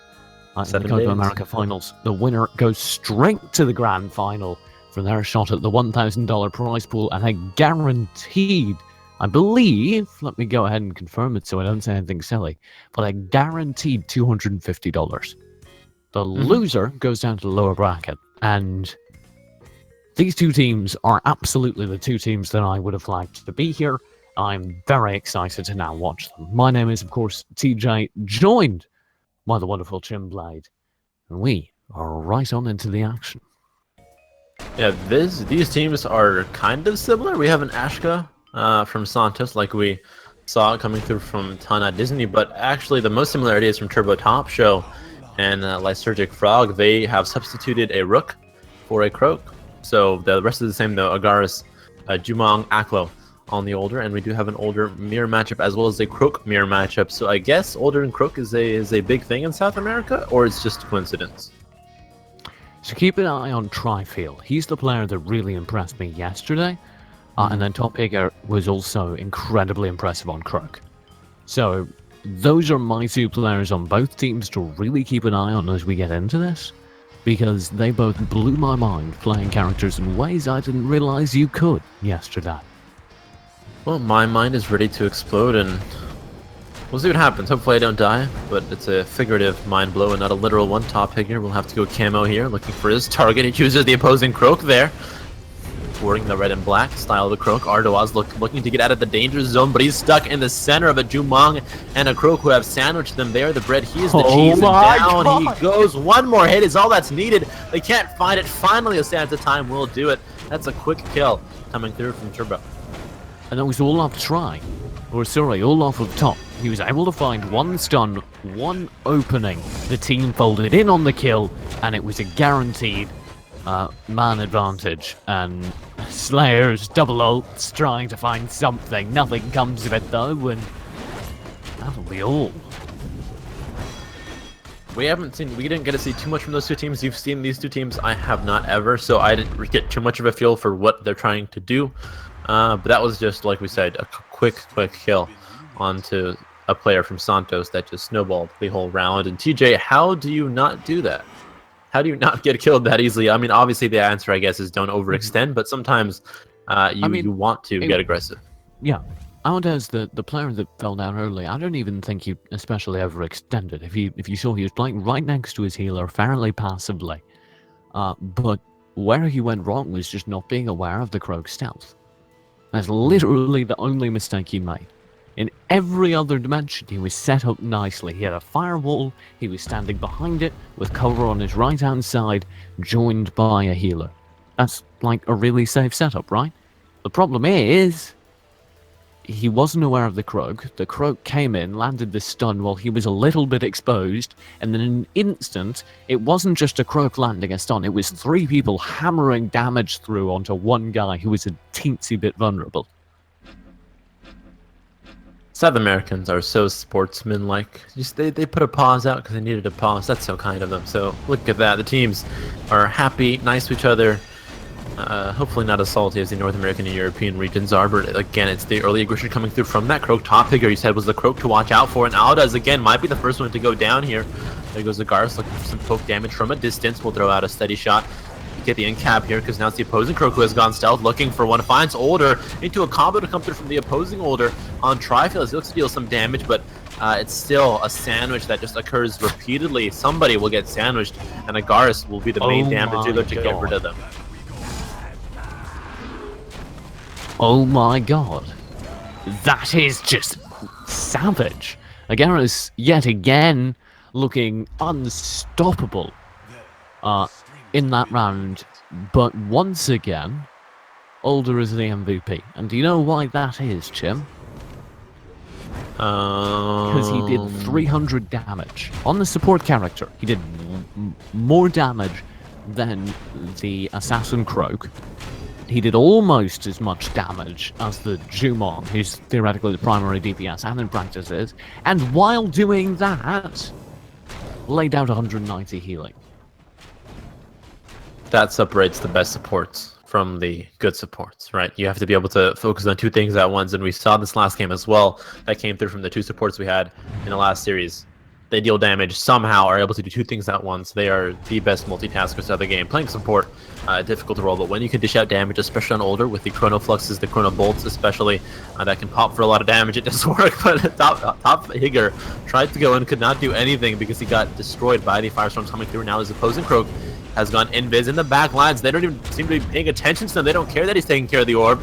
He will actually end up losing it there as the orb does go in favor of Turbo Top Show. And again, the first one to go down should be the Ash Q. He will somehow escape, but he can't do much now. He's so low. He has to stay so far away, and he has limited abilities and freedom. He's just being absolutely obliterated, and I think it's finally clicked with him. As it definitely clicked with us that he's the primary focus for the opposing team, and he's playing much more passively as a result, and that won't be enough, though, as he tries to save his teammate with a very, very aggressive time travel, and as a result will be now gone from the arena. His team's joining him, and that's the power of the focus. You actually saw Akilo over on that older really open up the action there with a nice stone glass petrify up top, and yet again, very much the linchpin of his team. This is an incredible older. Trifield's also playing a good older. I mean, he's got the most protection, the most disables, and the most score overall for the map in total. But Audaz, why on earth is he dying so quickly? I do not want to sound rude, but I'm like, this team is focusing you, and I think we figured it out too. That just play passive. I think now that it's clear that he's being focused, he's going to play more passive. Now that it's obvious he's the primary target, he's going to play more passive. Those first 2 rounds, though, it wasn't immediately apparent he was the focus. So you can see now he's setting up that firewall, playing through with the conflagration right to just do a ton of damage. However, without Orb, and indeed with his Croak taking a ton of early damage, I'm not sure it's enough that he's slowly chipping away here. This is still a better round for sure from Santos. They are not dying as quickly as they were in the previous round, so this could be a turnaround, or at least where the turnaround does start. If not this round, hopefully the next. And look at that, there's still HP on Audaz. He's sitting at 178, a good HP to have at this point as an Ashka, but the Jumong does have the good old Dragon Slayer ready. Let's see when he chooses to unleash it. We'll have to back off those. He actually takes a good beating from the opposing squad, and Top Higger doing so much damage. Time travel to come through. Will he get this stun? It might work out if they can chase after Audaz quickly enough. They're focusing him down. A couple more hits. There's the stun to come through from Top Higger. Older actually. The next one, Venom Wind, comes through. There's nothing to escape with. Down it goes, and there's another one. It's now a 2v2. Yep, now the ultimate from Angers does go wide, but watch out for the low HP on Trifield. He's able to resolve it with excellent Stone Glass, but the ultimate from Slayers misses. And now Trifield's just desperately trying to stay alive here. He will be able to do so for the most part with a nice Chrono Flux. Now Slayers is trying to equalize the damage the Top Hinger is giving out, but he isn't quite able to do it just yet, so the kill comes through. And Slayers will fall. Valiant effort, but not enough. These South Americans know how to play Jumong. Last Jumong we saw was like super good. This Jumong is like super good. I didn't know South America had this good of a scene. Like the Jumong, like the way he just like got the perfect timing to dodge out of the Venom Wind. That just is so cool to see. So props to him. I mean, I do think a lot of people, when they hear, oh, there's a South American tournament, they expect it to kind of be lower skill, to kind of be not on the same par as the NA or EU teams. It's different, yes, but I do not believe for an instant that these players could not hold their own on the world scene. Yeah, I see any of these two teams really beating Project Horizon and maybe even Onslaught. So I'm surprised that I want to see a world thing where we see all 3 regions come together. Maybe maybe even Oceania for a drop there here. But right now it is 4-0 in favor of Turbo Top Show, and they're looking to take this round as well. They've got the they've got it here, looking to do some damage. There goes the Toxin Muck, but it won't do much as his team is losing right now. Santos.dex in trouble. Inferno Scourge, pretty much just to get out of damage, not even used defensively. It's not a good sign at all. Agaris sitting at full HP on the Jumong. That is round 5, I think. Well, don't speak too soon, because you do have a stun onto Slayers. That could be the opening. Time travel will buy more time, and you can see Aldous and Trifield trying to burst down their opposing holder there, and it does work out for them. Nice Petrify as well. Trifield holding his own excellently here And it will be a Molten Chains as well. The Venom Wind gets nothing. This could still work out because Delno isn't having a great time versus the opposing Croak. He finally manages to get the kill, and Trifiel is such low HP that, unfortunately, that's going to be map 1. Oh, actually... Okay, I thought he died. That's why I was like, wait, what? And then I saw him reappear out of the Infernal Scorch. But they did figure it out. I think the last 2 rounds went well for Santos. Yes. Although they did lose, they went well. Yes. So if they can keep that information carried into the next map, I do not believe at all that we'll be seeing another 5-0. Yeah, I mean, it's worth noting, yes, it was a 5-0. Yes, it was Turbo Top Show all the way, but Santos was in every single one of those last few rounds. Every single one. And I think that is why it's good to have a best of 3. Because if you have a best of 1 and you lose and you feel down on yourself, you're like, dang it, I know what to do now. If we only had another map, if only there was another chance, we could win. And this is the other chance right now. A quick map 1 wrap-up, so they have the information. They know how to beat this opposing team. So now, this next map, it's all up to Santos to decide their fortune. Because if they do lose this one, they will have to drop down against Lysergic Frog. So they still have a chance at the prize pool, but less of a chance than, of course, their opponents, because this just secures your ticket. So Santos, what do they have to do to take back this next map? I think play more passively. During quite a few of the rounds there, the opening phase was Outaz over on the Ashka, raining out damage, and they built a sizable HP advantage on Santos' deck several times there. They were just never quite able to convert it. So if we're talking character switch-ups, which we might not be, but if we are, I would say swap out that Croak, because he's not having a good time. Top is outplaying Slayers on the Croak currently, and he's just not really able to convert into too much damage. Swap over to something that's a little better at map control, maybe a Rook, and use him as kind of a front line, play behind the Rook or the Freya with that Ashka, and of course the excellent heals of Trifiel. And I think you've got yourself a winning formula there. Yeah, I think that Slayers has to switch to something more meat shieldy, because their comp is a little bit more fortressy, as more of the fortress style, as you like to call it, than their opponents. And a Rook, I think, like we saw in the last matches, is good at dealing with that. So Rook or Freya, maybe? I don't know. I'd be down for Freya, the new and improved Freya. I'd be down to see that. But I think it is Blackstone Knight. So this has got pockets, which Rook is very good at abusing. So I think Rook is a good call. I don't know how much Rook is played, though, by Slayers, so maybe it's not. But so far, they've only picked Jumong and Older, so there's still room for that Rook to come through. Yeah, we're keeping an eye on it. But it really just, I don't want to see any more Croak on Santos. I did it. It was not working well. We see one Croak there. The Rook does come out. We don't know. But I sure hope that's on Santos. Yeah, I think the left side is Turbo and the right side is Santos. So I think it's Santos. Yeah, because if that is, I'm very excited. And indeed, that'll be rounded out. Sirius picked in response to that Rook. And this is the advantage of the S draft, of course. You see the Rook, you go, how can we solve that? You pick up a Sirius as your melee. And that's a very interesting pick, actually. Yeah, what the heck? That's actually super cool. Wow. So switching off the Older onto the Sirius now. How does that play through? I mean, you can... What did you say? Lovely boy. And I was going to say, and we do believe that's over on Turbo, that they're picking up the Sirius. So that's going to be very interesting. Because there is less healing on a Sirius. However, it has the advantage of playing a much, much more powerful CC lock with the petrifies that can come through. That's a very powerful way of shutting down a Rook. That's a very powerful way of shutting down really anyone that's causing you trouble. Yeah, they also can come through with the counters, and apparently I have not read it up yet, so I just wanted to hear your beautiful voice analyzing the beautiful game. That's why. But yeah, Sirius as well that comes through, that is interesting. So Sirius and Rook. Oh. And a Jumong. Yeah, and apparently we've been faked out. Yeah. It's Turbo Top Show. They picked both of those. They're running Sirius Rook. We've been faked out by the formatting. Wait, what? No. Santos is running it. Yes. Now I'm confused, Right. TJ. Santos You're right. is I'm running it. No, sorry. we thought You're we thought right. that. I wasn't Okay, faked out. I was we faked out thought by that. myself faking out myself. But Yeah, you we were on thought that target.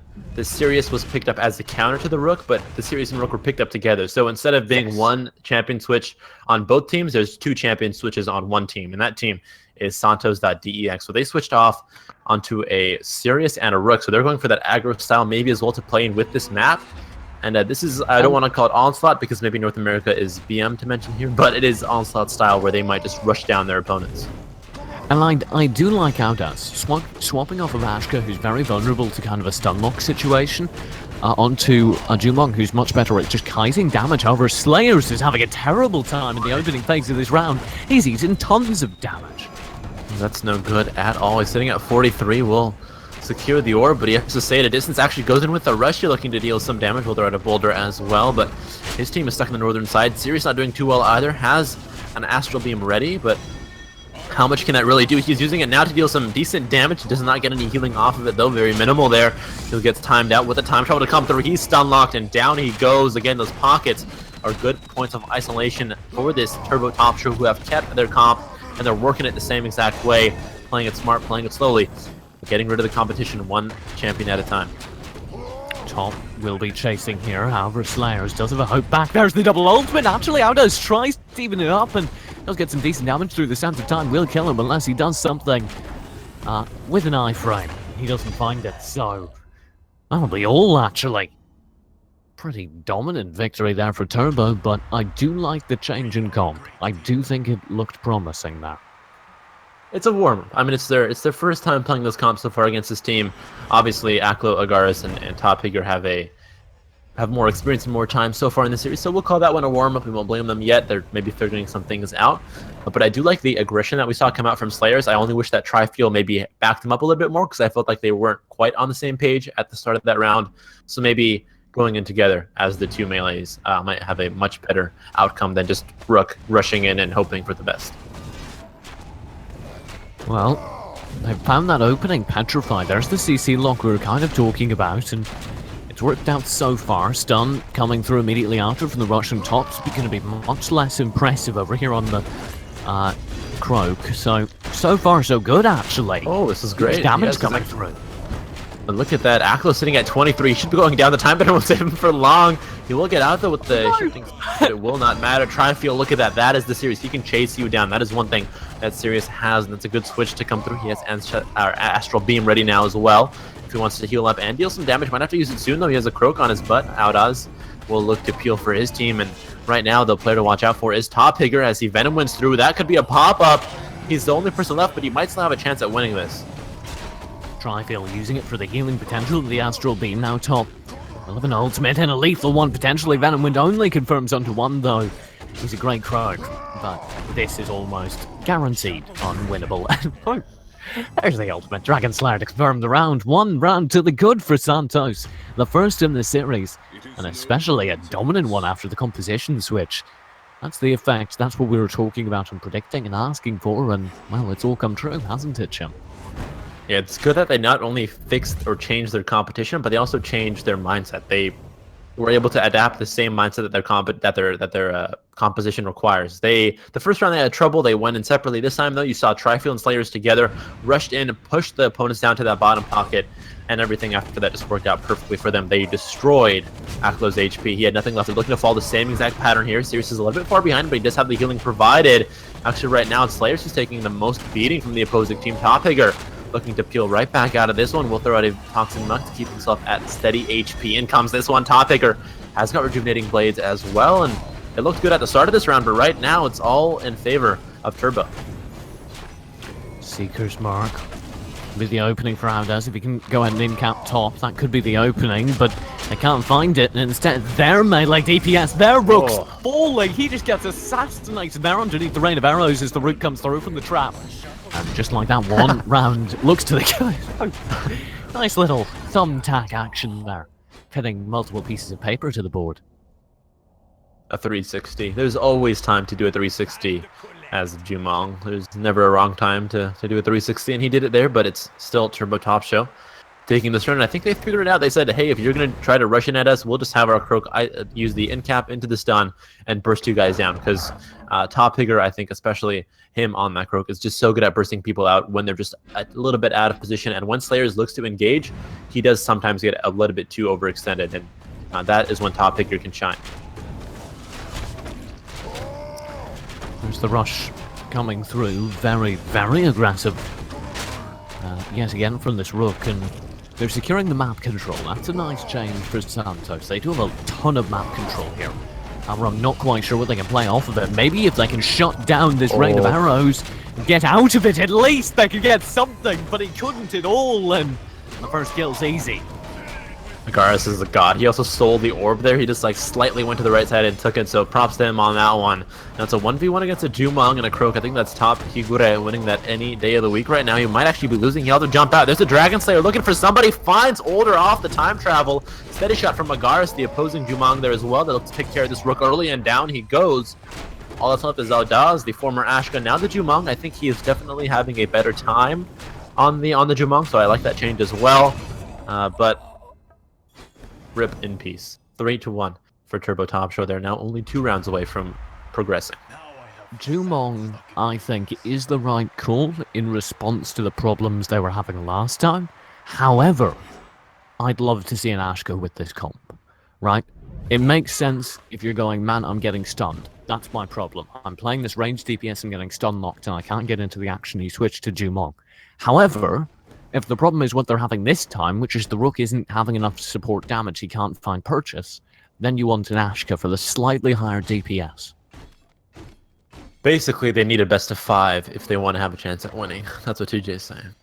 I mean, there's always things that you can improve. Like there's always. You joke, but the loser gets a second chance here. So if Santos go down, then they get a second chance. Theoretically, in the loser's bracket, if they win that, they go to the BO5 Grand Final. Oh, true. That. TJ, you're a genius. Can I just say that right here, right now? You're a genius. So this match could happen again if they lose, but they still have a chance. They've got a 2-round buffer here. If they can take 4 with only losing 1 round, this could still be a chance for Santos to head into map 3, but right now it's not looking so bright. Although they have isolated their opponents, they're putting them out, zoning them into that western wing of the map, but he's all alone. Sayers there on that Rook will dodge out the Petrify. Agaris seems to be his next target, rushing in quickly. Is it serious to hop out his Rook, who's soloing the 1v3, and there is the Jumong as well, who's now stuck in the action, but they're still doing so much damage. The HP is dwindling for the opponents. There's Top Higger looking to get some back with the Life Leech off the Rejuvenating Blades, but he'll jump in and get one out of the team. Aldaz is left dead, and that's a 2v3 in favor of Turbo. The ultimate's there, and it could get a kill, but he can't find anything in time, and he won't be able to get this orb either. However, the microwave comes through. 1 kill guaranteed, and now a very winnable 1v2 for Slayers. Did not get that though, so we'll see what he can do. He has a full ultimate on both the opponents. This is tough, and he had no outs. Did he not have his rush available? He had Smash. There's iframes on Smash. Yeah. There's iframes on Smash. He could have done that. He just morally had given up. Wow. I feel bad for him now. He needs a psychologist. Esports therapist? That's the thing now, right?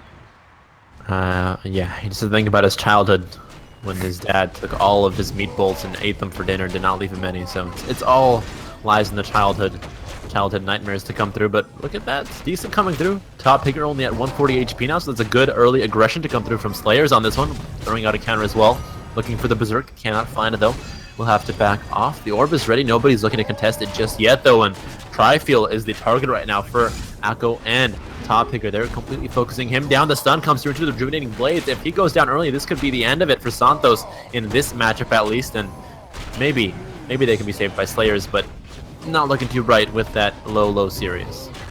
There's the ultimate coming through. It's cancelled out by a nice in-camp. The second ultimate from Aldaz actually gets huge damage. Tri-Fuel will be considering chasing. However, he's going to be shot down by Top over the wall. He had no vision. He didn't need it. The kill was guaranteed. Nonetheless, Aldaz now needs to go ahead and combine for a kill onto Top. That's really the only way they win this round. So if they can do it, he's trying his best here, but it's not looking too good at all. The stun does miss, though. This could be it. Maybe he's trying his best. Audas from the back as well. We'll get Venom Wind. They put the Croak is, or the Rook is Venom Wind. Croak, though, does go down, and now it's a 2v1. Somehow, if Audas can win this one, he does get the green cannons, which are crucial here. And these 1v1s. The orb as well could set himself up. He won't miss out on the orb, though, so it's looking less and less likely, but there's always hope. Always. Audas, this is, you say less and less likely. It's starting to look impossible because as he spends his outs, he's going to be pushed in from two sides here, isolated, caught in a sandwich, and it's not like a good sandwich. Although he does get the first kill, but he's just got such an HP disadvantage here. How do you win this? Don't. I'm sorry, you don't. It's so hard. He had to use everything he had to get that kill, so he made it look closer, but in reality, he still was losing that one. 5-1 in the second map, 5-0 in the first map. These are the number 1 and 2 seeds. Turbo Top Show is insane. This is the number 2 seed, just 1 seed below them, and they're holding it strong as the Kings. But of course, we will still see these lovely boys. Santos.dex are now playing Lysergic Frog for the losers bracket finals. This is a rematch. Santos played against Lysergic Frog in the upper bracket semi-finals and took them to map 3. But scraped out a victory, and if I do remember, that was an incredibly close match. So it'll be great to watch. We're going to come back in just a few moments with the final losers bracket match. The winner goes to the grand finals to face off against Turbo Top Show for the $1,000 prize pool. Don't go anywhere. We'll be right back with more of the Copa America Day 2.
ladies and gentlemen, welcome back. We're in the final match of the playoffs. Is that fair, Jim? Do I get to say we're in the finals? Yeah. Lower bracket. Lower finals, bracket finals is the correct language. And it is Lysergic Frog versus Santos Dex, a rematch of a previously awesome matchup, so I cannot wait to see how it goes as we do get into it. It's a best of 3 series, and it's starting now.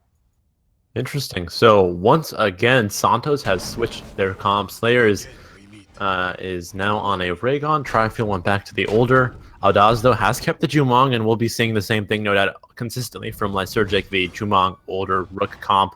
They played very well, I think. That's what I'm saying. They played very well against Tana Disney with that comp, and especially Tanyo on the Rook. He got like a double smash. You said he's gotten a triple smash before, so I want to see one of those, but this comp, I think, is going to stick for Lysergic. Rook smash. As he certainly looks for the angle. There he goes, very deep against Trifield. This is the right call. You cause this pressure into the backlines, and it forces a little bit of adaptation. However, there's one minor flaw. Slayers is quite happy to go ham 1v3 in this Raygon. Corno's HP has just been brought down. Tonio is in some trouble. The Raygon is doing a lot of work. I love the choice from Slayers there. Let's see if he can capitalize on the low HP there to get some damage out. Insane. We'll throw something out of the steady shot, but it's still not enough. And this is actually an 80% to 30% lead. Santos.dex doing great on the HP pool. There it is. One more hit down goes the Rook. Up next is Insane, and this is the Santos we've been waiting to see. Hello, Santos Dex. Where were you last map?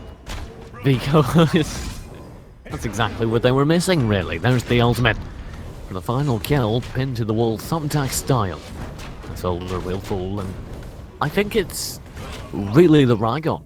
That was the missing special ingredient, because you could see there the aggression came through, and it did work. This Rook went into the backlines and pressured Trifield, and made it harder for Santos to maintain pressure.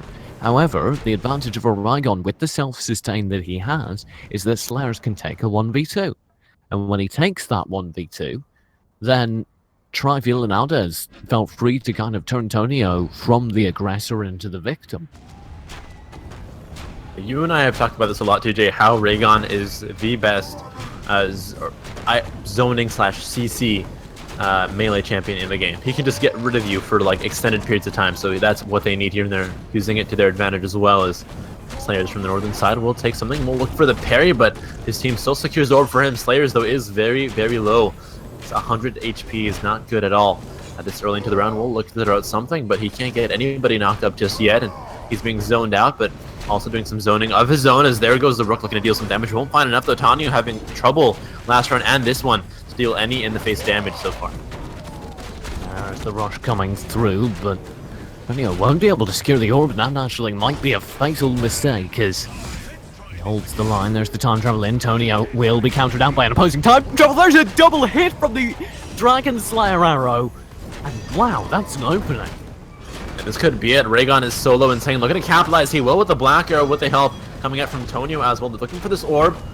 Still doable, honestly, for Santos, because they do have the older sitting at a nice 100% HP. He will look to help out his lovely Jumong, who has a full Dragon Hunter. I don't know if he wants to unleash just yet. He needs to do it soon, I think. He used the Prowl to get himself distanced. He needs to use it quickly. The rush is ready. The boulder is there as well. Please use it soon. Please, just hit something with the Dragon Slayer. Well, he's waiting. He's having his bets. Perhaps opting for the rain of arrows or predation will be more important later down the line, and that's the gamble he's taking, and so far he's just winning this chip game. Props to him. Although, yeah, I mean, it's working for him. Don't doubt it. And there's the ultimate going through. Insane takes the hit, and immediately after the kill will be traded. And that should be all. I'm happy that he actually waited and it worked out, because I was like, there's no way he's living more than 5 seconds in that situation.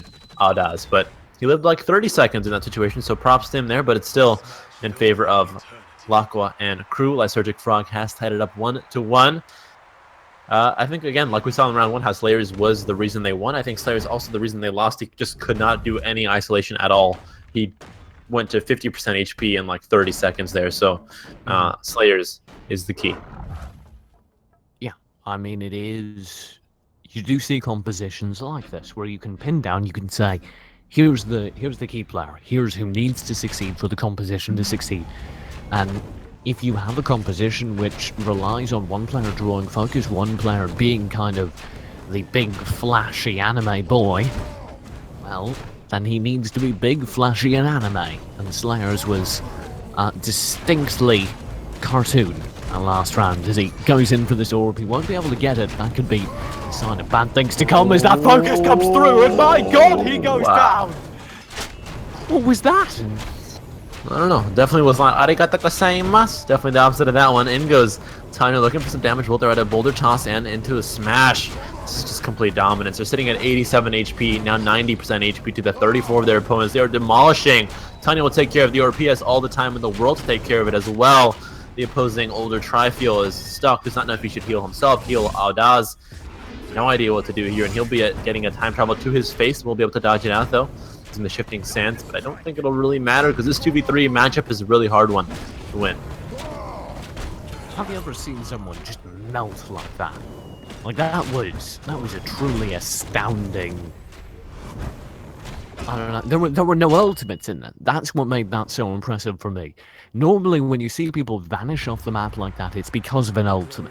It's because of some crazy play where you combine ultimates. This was none of that. It was just great team play. Spotting somebody who'd made a horrible mistake and explaining to them why it was a horrible mistake, and Lysergic Frog, with their careful teaching style, are now able to get up around advantage.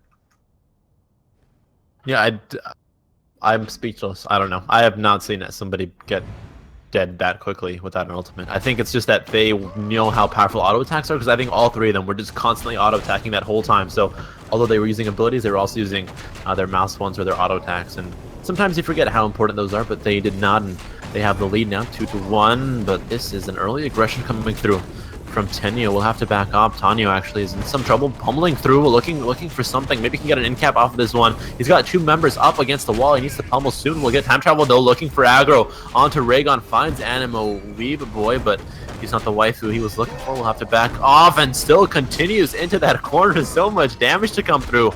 Now the older has to be separated from his team, and Rook is not having a fun time at all near that wall. He was promised Disneyland, and it's starting to look more and more like SeaWorld, and he's the whale as he takes a whole bunch of a beating. We'll be able to stabilize though. Excellent healing coming through, and now this poor Raygon anime boy is yet again solo on HP. A grand total of 15 points of HP at the end of that ordeal. He will be able to time travel through and try and confirm the kill. He sets up the cross kill, and this is very winnable for either side.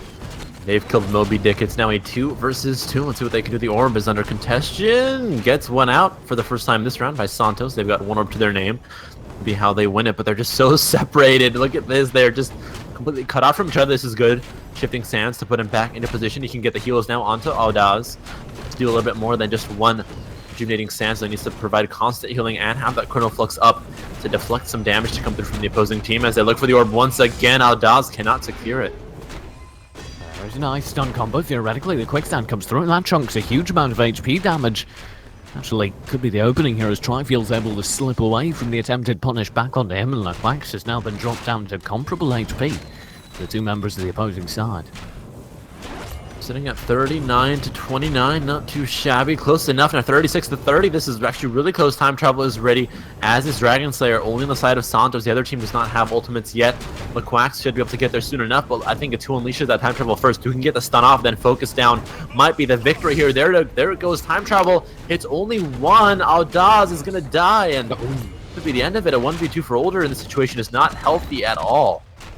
Nice stun blast. That means that it's very, very difficult for Trifield to win. Maybe with his EX charge he could do something, but it would have to be something incredible. There's the time travel to try and find it. He gets one stun.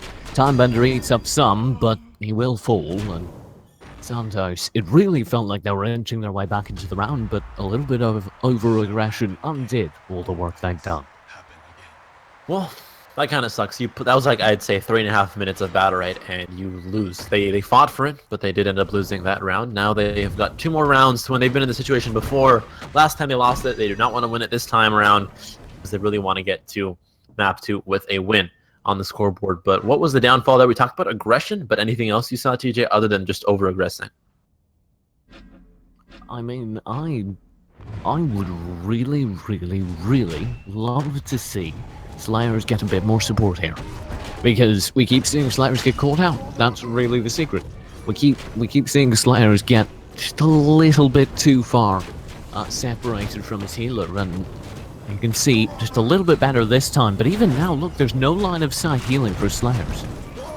He's going to come in now. He's in line of sight ready, but he's not getting much. He will be continuously getting the rejuvenating sands for now as he looks to focus down the opposing melee champion. It's working okay, but again, just got a little bit too far.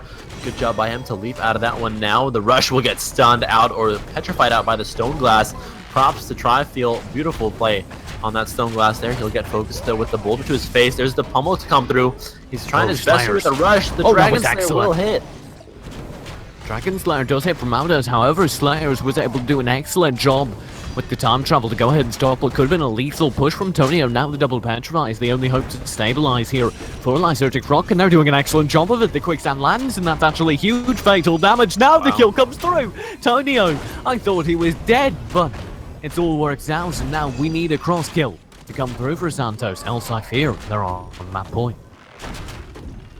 They are working on it, but Raygon is just taking so much damage. He's get a stun outwards. He's got a Secret's Mark. The in-cap will come through. Steady shot for the kill. Actually, leaps out of it, and the boulder will be the end of his life. No, Jumong named Adaz is left, and cannot do much. That's 4-1, TJ. They have now lost too many rounds in a row, really. Santos has got to be feeling down. Yeah, I mean, what is this? 2 maps in a row, 3 maps in a row, they've had a more than 3-round deficit. That's not healthy, particularly not when you were in the upper bracket coming into today, particularly not when you were one of the favoured teams to get to the grand final coming into today. Seed 2 coming into today, and it's not looking too great right now because I think this is the 4th seed? No, 5th seed that they're losing to, I think. So 4th or 5th seed. So they've got to be feeling down, but they do have another map if they lose this one. And we said that they were able to fix their mistakes the first time they played today against the number 1 seed. They ended up switching up their comp almost completely. So we'll see if they do that as they head into map 2. But right now, they're still focused on this map. They want to get at least some rounds here, if not take the whole thing. Sane will look to zone out with the Rain of Arrows. He's got it completely on Jumong there. The boulder will zone out the opposing Jumong named Aruz as he'll have to back out, and Rook might be the first one to die. Time travel may save him. He's looking for the stun, and again, the aggro time travel not the best option. Maybe should have backed off. Wait for some healing from Mulder. This could be round 2 for Santos. Audas will be looking for a way to confirm the damage, and indeed he will be able to do so. There's the orb guaranteed. Insane taking a fair bit of a beating, and now it's all onto the opposing healer. There's the ultimate line up. The kill should be confirmed. There's a hell of a lot of first. And Insane has finally lost a round, and he'll have to watch from his stunned position as Santos Dex finally clawed back double digits.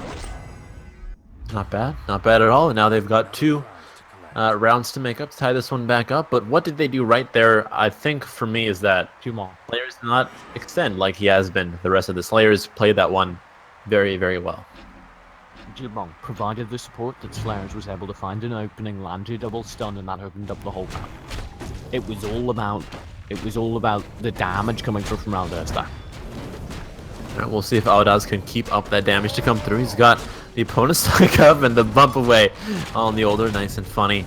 Keeping his big meaty body out of the danger zone. Audas will get knocked back. There was a Rain of Arrows. They're fighting for this orb so much, and it will go over to Santos.dx. A valiant effort from their opponents, but look at this. Raygon has been caught out towards the southern side, looking to recuperate with his team. Will leap back in, but he actually re-enters instantly into the center of the battle, looking to deal some damage. Has to come out of this one. There's the rush to come through from Rook. Tonio doing his best, but he's just too aggressive at this point. He's taking a huge beating. He'll be the first to go down, and yet again, Santos looking like they're in a position to win the round.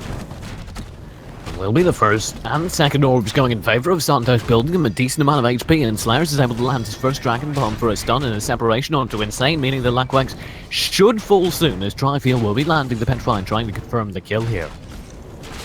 Trying his best, he's got a Secret's Mark onto the opposing older. There's the Rain of Arrows coming down as well. Slayers now looking to fix this one up. If he can 1v1 the Junong, zone him out enough for that older to go down. He's pretty much secured the win for his team. He's doing just that as well. Older one hit away. Maybe he's still dodging damage though, and Slayers is still doing his best to keep this insane XIS out of it, but somehow, Quack is alive. Okay, no, he's not. Performance art of survival there. I'm not really sure how it lasted as long as it did, but, well, it did, and now we're only at a 1-round difference. Santos decks clawing their way back into this map. I'm happy. I'm happy to see this. I mean, they lost 5-0, 5-1 in the last series. Now they're coming back, and now they're at a 5-1 again, but they did not give up. So that just shows a strong head on the shoulders of all 3 members. So props to them for sticking in this. Now they are so close, 4-3. 2 more rounds, and they'll have the first map win of the night here. They're trying their best here, looking for the same exact strategy. Jumong just providing the support for Raygon to isolate. There's the rush going through. It will be a very, very aggressive play from the side of Lysergic as they try and confirm a kill. Slayer's actually taking a bit of a beating here. The Petrify will land. The first orb goes in favor of the Frogs. That could be a very good opener. Yeah, they're still, I think, a little bit behind though overall in energy, just because their opponents have been able to do so much damage, and there's a full Dragon Hunter or Dragon Slayer rather ready for Insane if he wants to use it. Let's see, or Audaz rather if he wants to use it. He actually goes for the Rain of Arrows instead. Now they're focusing the orb a second time around. They will lose it once again. They stun to come through from the parry, misses out completely. There's the Dragon Slayer coming down over. Tonio will not take a hit though, and that's a 1v1 against the Jumongs as Rook towards the northern side looks to take over this Raygon who's sitting at nothing.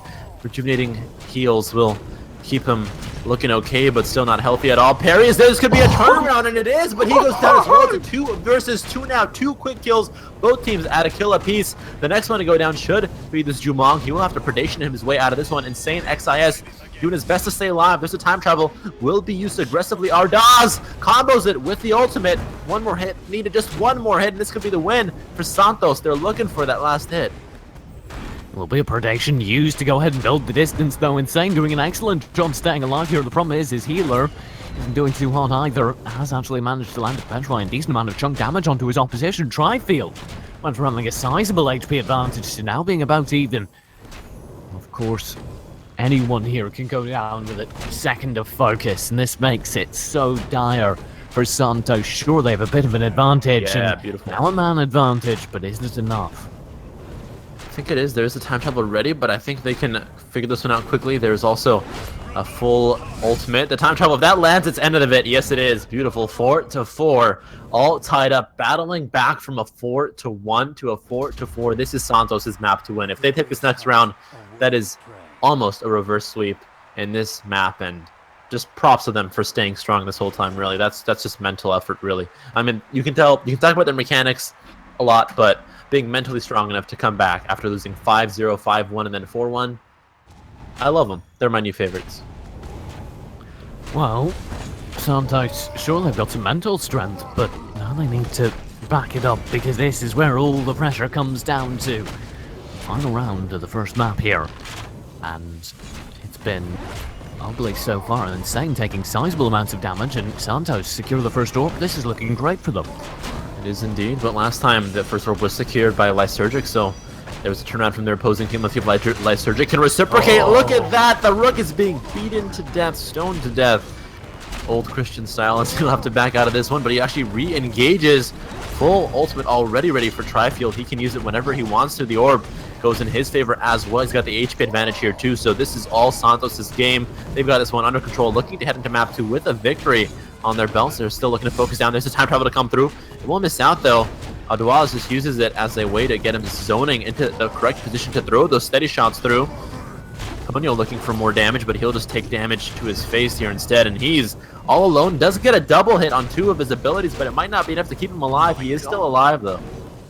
Tonio played that excellently, and now they've actually kind of managed to equalize up the HP, and I don't know how, because Tonio was so very low. All it takes still is a moment to burst, and there it is, the first kill of the round, guaranteed. Audaz could be the cross kill.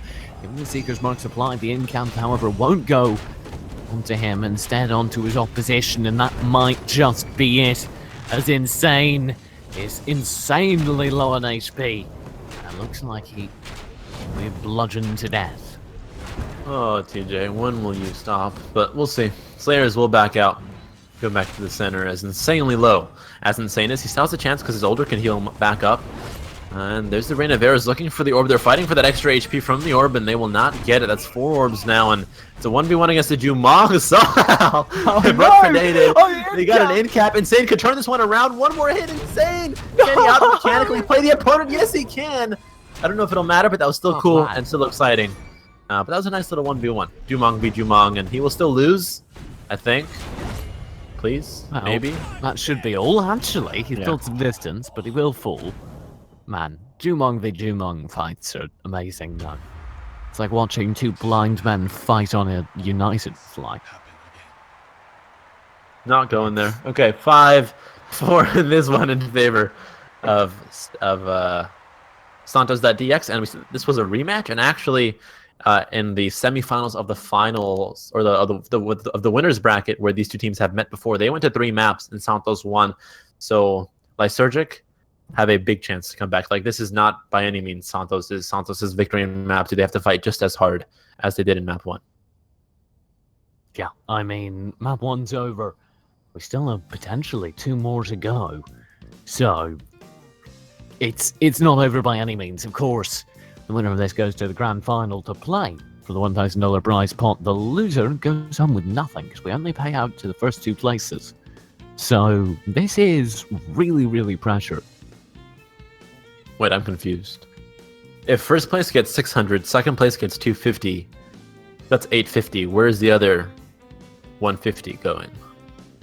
You may or may not have just discovered an issue with my notes. Okay. So I'm assuming it's 600 and 450? Oh, no, wait, 600 and 400. Maybe. Oh, third place gets 150. So we... Okay, that's interesting. So third place does get 150. See, this is what happens when you let me take the notes. There we go. So, as it has now been confirmed officially by our broadcaster, first place gets $600, second place gets $250, third place gets $150. So, there's still a chance for one of these teams to get the third place prize. And it is entirely possible for either of these teams, as we do appear to be getting into it. It will be a very, very fun series to follow. However, Santos, to get back to the best of 3 in hand, Santos come back and win 5 rounds in a row. If you're facing that, what do you change? I don't think comp, because I've seen them play 4 maps, Lysergic Frog, and they have used this comp every single time. I don't think they changed the comp. They're only 1 round away, which means that they got overconfident in how well they were, because they were at 4-1, and they're like, okay, there's only 1 more round. That's easy peasy lemon squeezy. We got this. So I think that was really a mental game from Santos. They just held strong. They won that. And as much as you want to argue your analytics, TJ, that was, for me, a mental game. And if you cannot get that cocky and overconfident as Lysergic Frog, the next time you'll be fine, because they did get the 4-1 above their opponents, and that's when they sort of started to lose it. So keep headstrong. That's my advice for Lysergic. I mean, it is rough, right? When you know you're so close, and then you just start losing.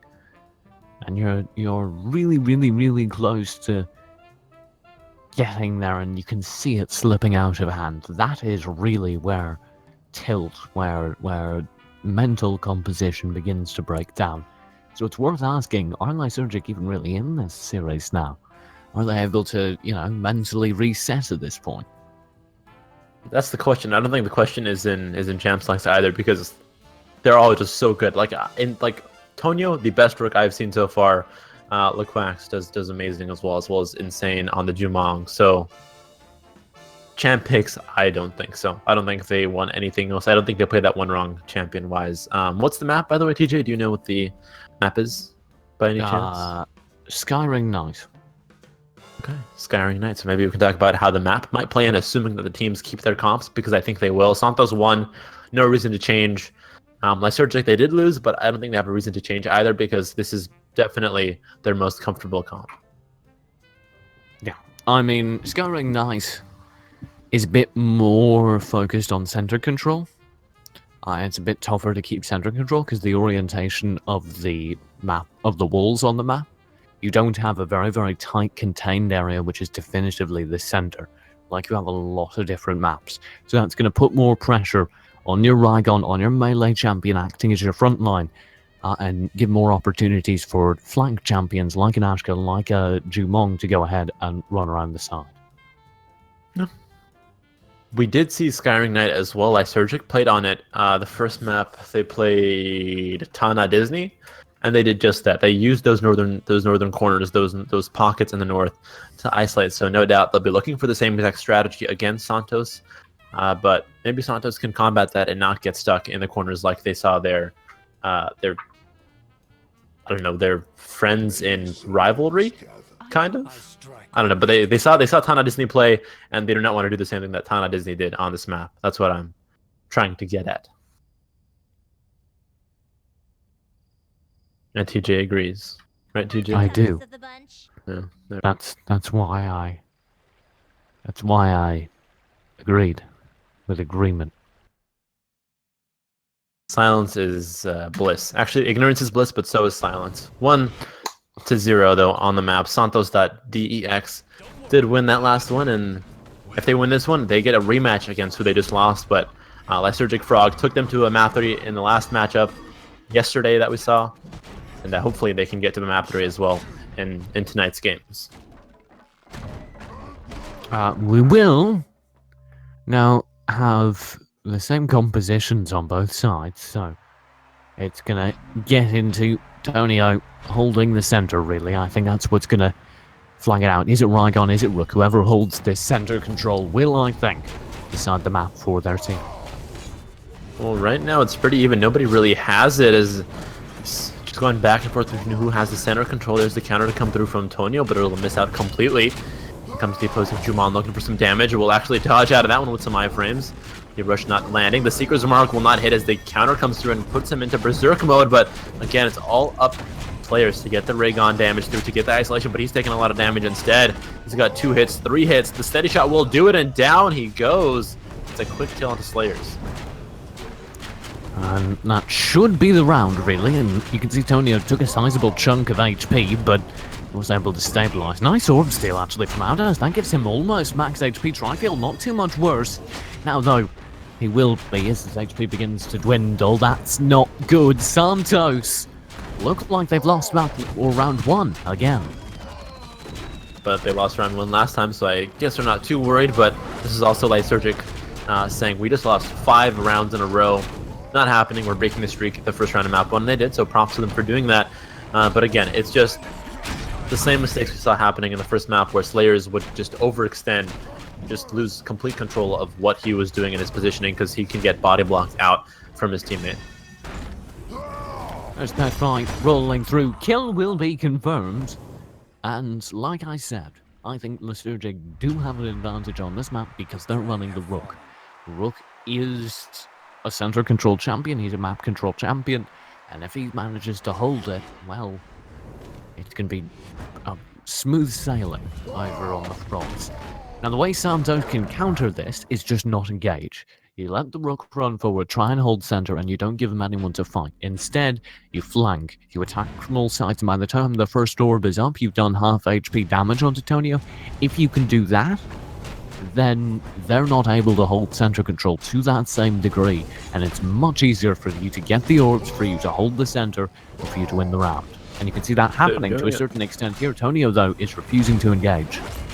And Antonio will not let them get that one, and he actually steals it with the boulder, so props to him for even not having center control full. He still gets the orb, so orb for them is a huge thing. They want to have that extra meter in the back pocket. He will get stunned out, though, and again, just the damage to come through onto Slayers is too much. He has to disengage quickly.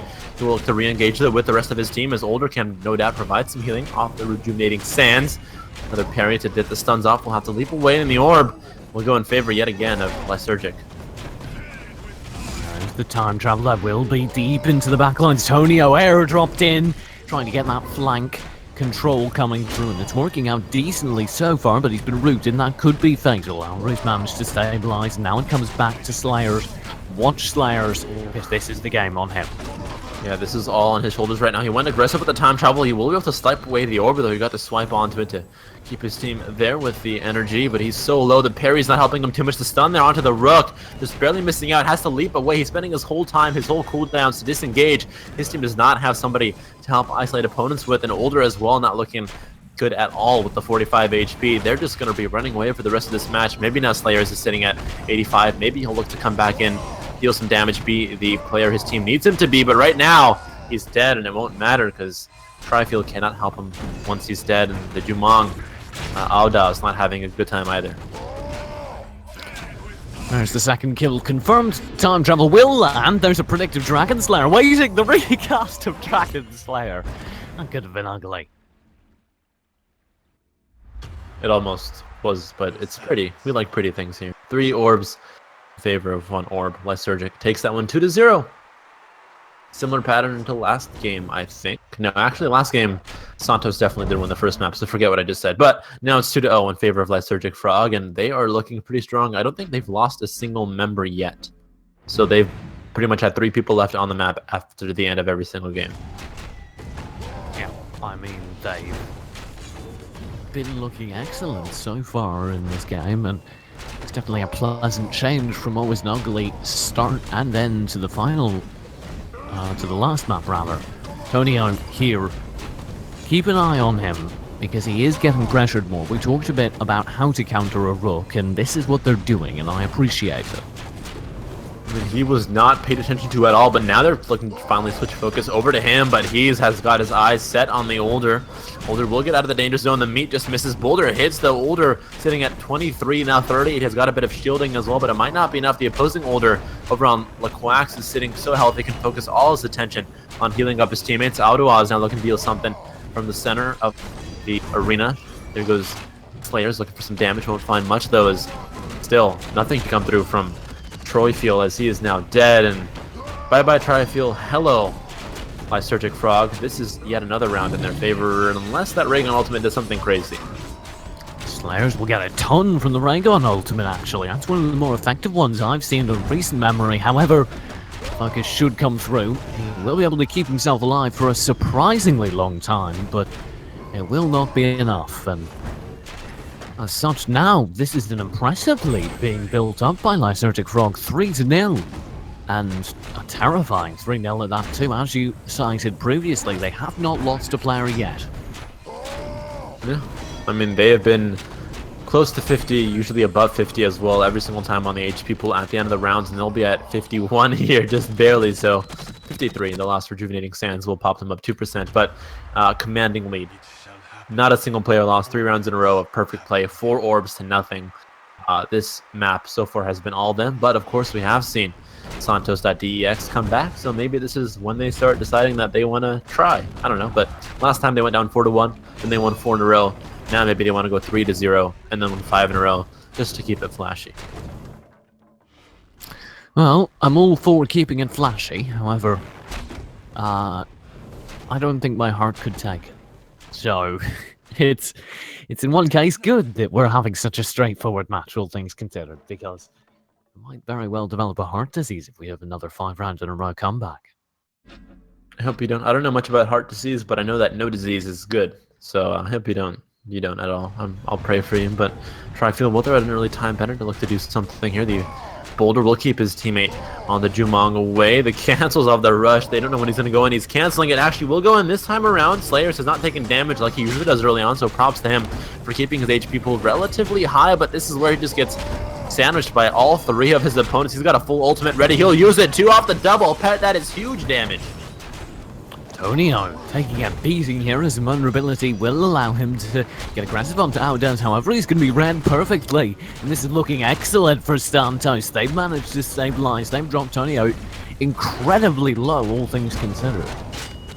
Very low, but they're still looking to focus him. They need to finish him off quickly, and maybe they get too greedy here. That might be the end of it for these guys. Santos, they're looking, actually switching their sights over to the Older. They get a double hit on that one off the Dragon Slayer. That is a combo and a half. Down goes the Rook. Tonio is out.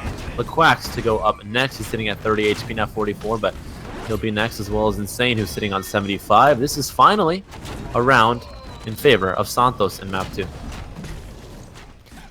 I mean, credit when credit is due. Santos looked great that round. And it was all because they were finally able to punish that Rook for being a little bit too aggressive, really.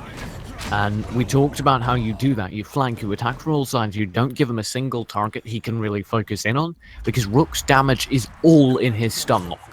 He wants to roll you from hit to hit to hit, never give you a chance to really control the fight. And if the Rook can do that onto a single player, he wins. However, if you can just poke at him, hit and run attack from multiple sides, a Rook can never truly engage with his Berserk, with his Rush, with his Smash onto a single player. And that makes it so much easier for a team to take center control. That's what happened too. Like we saw before that Tonio would sort of wait a second or two, let the opponents get there, and then he would engage. He might do the same thing here. He's letting them get the center before he chooses when to engage off of that rush, but last time they were able to keep him at bay and keep him in check with a couple of chunk damage here and there, so that when he actually does engage fully, he's so low that they can just finish him off quickly. And now they're looking for the orb here as it will come up for the first time this round. It is one out by Santos, and look at that, Dumong has no HP over on Insane.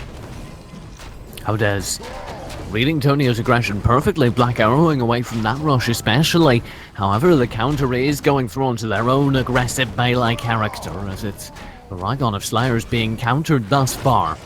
Now Slayers versus the entire three-person team is an engagement he's apparently taking, and winning thus far as the support from his team has been there, and that's all you really need.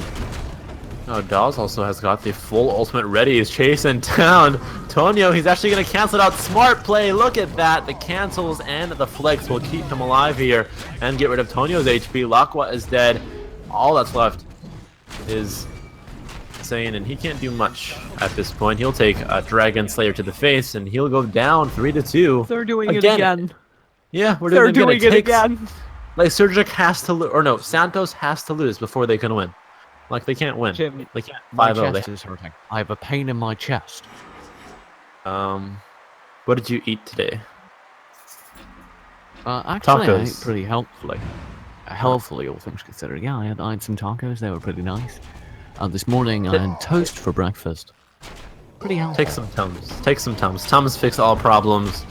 To back off, though, because Rook's tummy is hungry right now. He wants to eat a Raygon, an older, a Jumong. It doesn't matter. He hasn't had a feast in a long while here. Tonio battling for this round. He'll lose out to the orb, though. Slayers will secure it once again. The parry's there for the stun. Will land it onto Rook. And again, Rook, Tonio is the center of focus. They usually do switch it, though. Sometimes they go from Tonio, switch over to Laquac. So they might do the same thing here. But right now, it's three members focusing down this Rook. Audaz there as well. Now the switch has been over to Laquax on the older. They will knock up the opposing Jumong, though, as Insane can't do much, and there's the ultimate to come through. There's so much. The Eye of the Tiger, whatever the heck it's called, will deal damage there, and that is huge as the Wrath of the Tiger does chop down the HPs. Tonio with a pixel-perfect dodge onto the ultimate that would have killed him. That Dragon Slayer isn't slaying any dragons today, and actually does build a chance for his team, but only if they can focus down into a kill, which they're going to do tonight thanks to an excellent time travel coming through. And now the low HP is all on their older. He will be able to survive with 1 HP, and he's going to have a pocket sand awaiting him at his destination. Tri-Field will try and push by Rook. That doesn't last for long, but the... okay. That was a 7-20. Yeah. Tonio's done. Yeah. I would disconnect after that too. It was ulting and he just got pinned into the wall. He's apparently restarting. Not salty. I wanted him to be, though. Happens sometimes, but we actually have 2 disconnects. I think Tri-Field also disconnected. Yeah, cool. Maybe they lived together. Maybe they're brothers. Oh, it's like a brothers rivalry because they disconnected at like the same time. So you never know. But they're back. Match is being resumed in the same house. That'd be cool. And they'd have the same ping. It would be super even. But it is 3-3 in the rounds, and 3 unanswered rounds now coming through from Santos. This might be the point where Lysergic starts crumbling because they did last time. Mm-hmm. I mean, if you're over on Lysergic, this is smelling like deja vu, and not the nice kind, as actually we do even have Slayers calling another pause. I hope there are no issues. But this is starting to feel like deja vu. Santos coming back after losing the first few rounds, and I'm not really sure what you do when they figured out Tonio, when they figured out how to shut him down. I think you need to respond by just pressuring the back line, getting very aggressive onto Aldous, onto Tri-Field, especially Tri-Fuel, I should think, just to stop the pressure from going on to Tonio. But they can't afford to do that, of course, because they've got this backline pressure from Rygon. So you need to deal with Slayers, and deal with them they are, but it's a tough proposition. Doing their best. They're also looking to get in the back lines, like you said, to focus down that Tri-Fuel on the older, but right now Slayers is just so good at zoning, keeping people at bay. He's like a melee Ashka, really. He has so many options for disengage, and now they're taking care of this orb. The time travel does come through in front of the orb. We'll stand at the Rook again. Rook is the first target. They're trying to get rid of him first, but actually Insane will be the first to go down. Up next on the chopping block is a lovely old Rook who can't do much. Time travel might save him for just a little bit longer, but no doubt not for long. Seeker's Mark into Incap to a kill happening soon, I promise you. He's not gonna die. Jim, I don't like your promises. There you go. They finally come true. And wow, alright. There you go, Santos win 4 rounds in a row, and it's now match point. I don't know. Santos is on another level. I don't know. They need to lose. What is that? It's like potential and kinetic energy. Literally, they're like physics. Santos is physics. I figured that out today. You've lost me. That sounds complicated. All I need to know is that they're up 4-3. One more round and they get their ticket to the grand finals. So this round is all up for Lysergic. If they lose this round, they are out of it.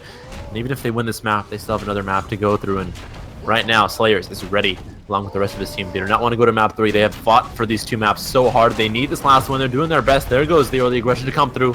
They're focusing it down over to Rook. Rook, though, will be the early target as usual. The double hit. Props to them, but oh my god, Animal Weeble Boy, your HP is so low. He'll have to back out. Raygon on the Slayers will have to back out, get onto his mount, pick up some of the green candies to get his HP back in check, and Rook did not die quickly this time, and Older is sitting at good HP as well from Tri-Fuel and LeQuake, so they've both got supports with nice HP pools. It's an excellent even match so far, and you will see Orb be secured now, 1-1. Even more even as the end cap comes through from the Tremor. That will be a rain of arrows coming in as well, fighting underneath. That could be fatal for Antonio, but he's able to get his Berserk pocket, meaning that he wins the engagement. And now he's going ham onto the Rykon. He misses the stun. Double time travel comes through in the meantime, but the most important fact of the whole engagement is that Slayers is full leg, because there's a combo. Although Lancer back with an ultimate, he gets 2 from it, but no kills. This is still very doable. Santos has more HP. They've got 3 very low players. They have to focus quickly, get the cross kills now. They have to do this right now. They literally have no time to spare. If they allow any room for healing to come through from LeQuax, they will lose. They lose this right here. Tri-Fuel taking damage. He has the shifting sands away. Down he goes. We're at a 4-4 in this one. It's going to be a best of 9 all the way to decide this map.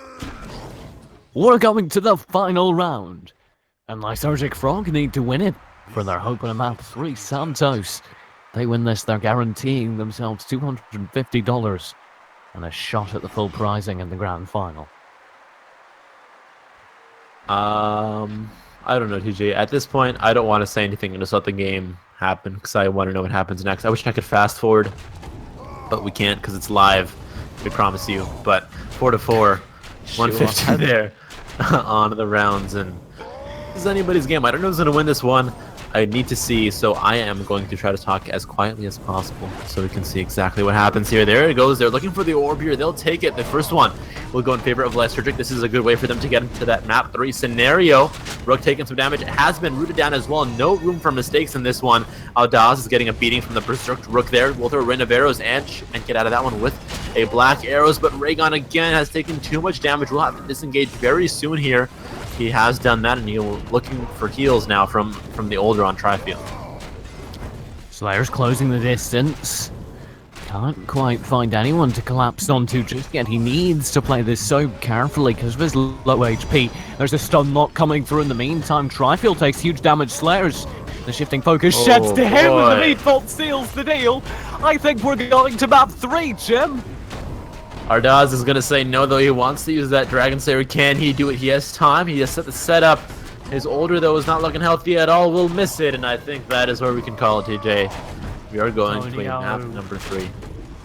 Rolls through the stuns. The Berserk's popped as well. Ardaz needs to pull something incredible out of the hat. That time travel might be it, but Tri-Fuel will fall because that time travel is spent. 1 kill 2 kills guaranteed, and we're going all the way to the final map of the set. It's Lysergic Frog and Santos duel for the shot in the final. This same exact thing happened, and Santos won it. So, yesterday, they went 3 maps, and Santos took it. So, we'll see if Santos can take it once again, but Lysergic climbed back, really. Like, they were up 3-0, then they got 3-3, then 4-3, and then they won out with a 5-4. So, props to both teams. It was a climb, it was a battle for them both, in both maps, really. And now we're on to map 3, so the last 2 maps don't matter. This last map will decide it all. I mean, you said the last map will decide it all. That's an understatement. Because it literally decides of these 2 teams which goes to the final. And it's basically a best of 1 at this point. Except, of course, both teams have done the research. They've seen what the other team has to offer. And honestly, if I'm on the Frog side, I go ahead and I swap up now. Because I know they won, but their Rook was not having a good time there. Do you know what else Tonio can play? Because I've only seen him on Rook. No clue. I've only seen him on Rook. But I bet you he plays a mean Pestilus. Wow. What makes you think that? Lucky guess? Otherwise? Intuition? Yep. Intuition. Alright. Well, that is a valid source for information and things, so I'll take it. Cool.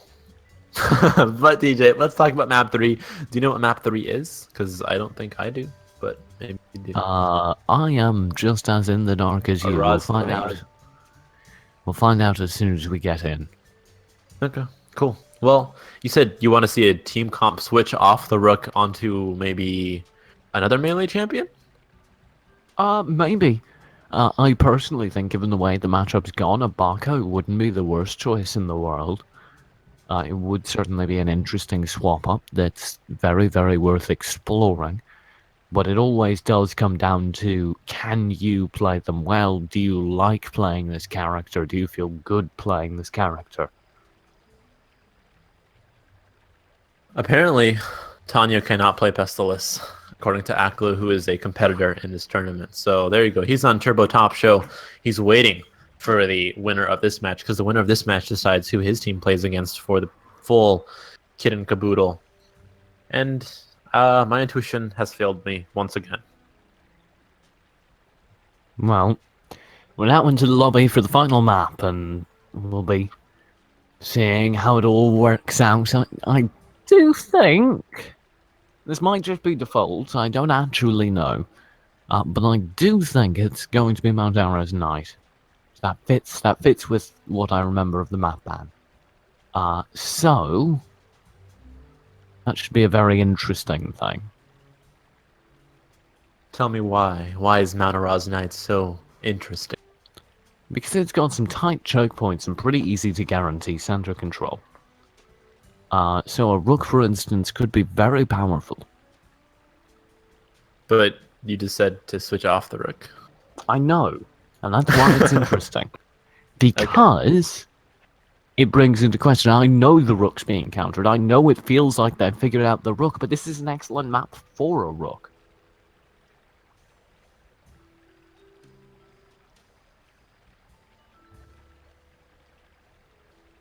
As he might be now, because the map is good, but his playstyle or his play in the last map has not been the greatest. It comes down to whether or not you have another character that you're raring and ready to run, right?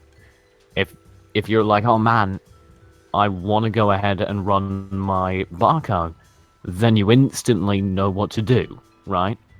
However, if you are busy over there playing Rook and you don't really have another character you want to run, then maybe you sit on it for a while. But we will be getting into it. We'll find out. All our questions and more will be answered. And it does look like we're staying with the Rook. Mount Arrow's Knight, the final map of the second to last match of this tournament.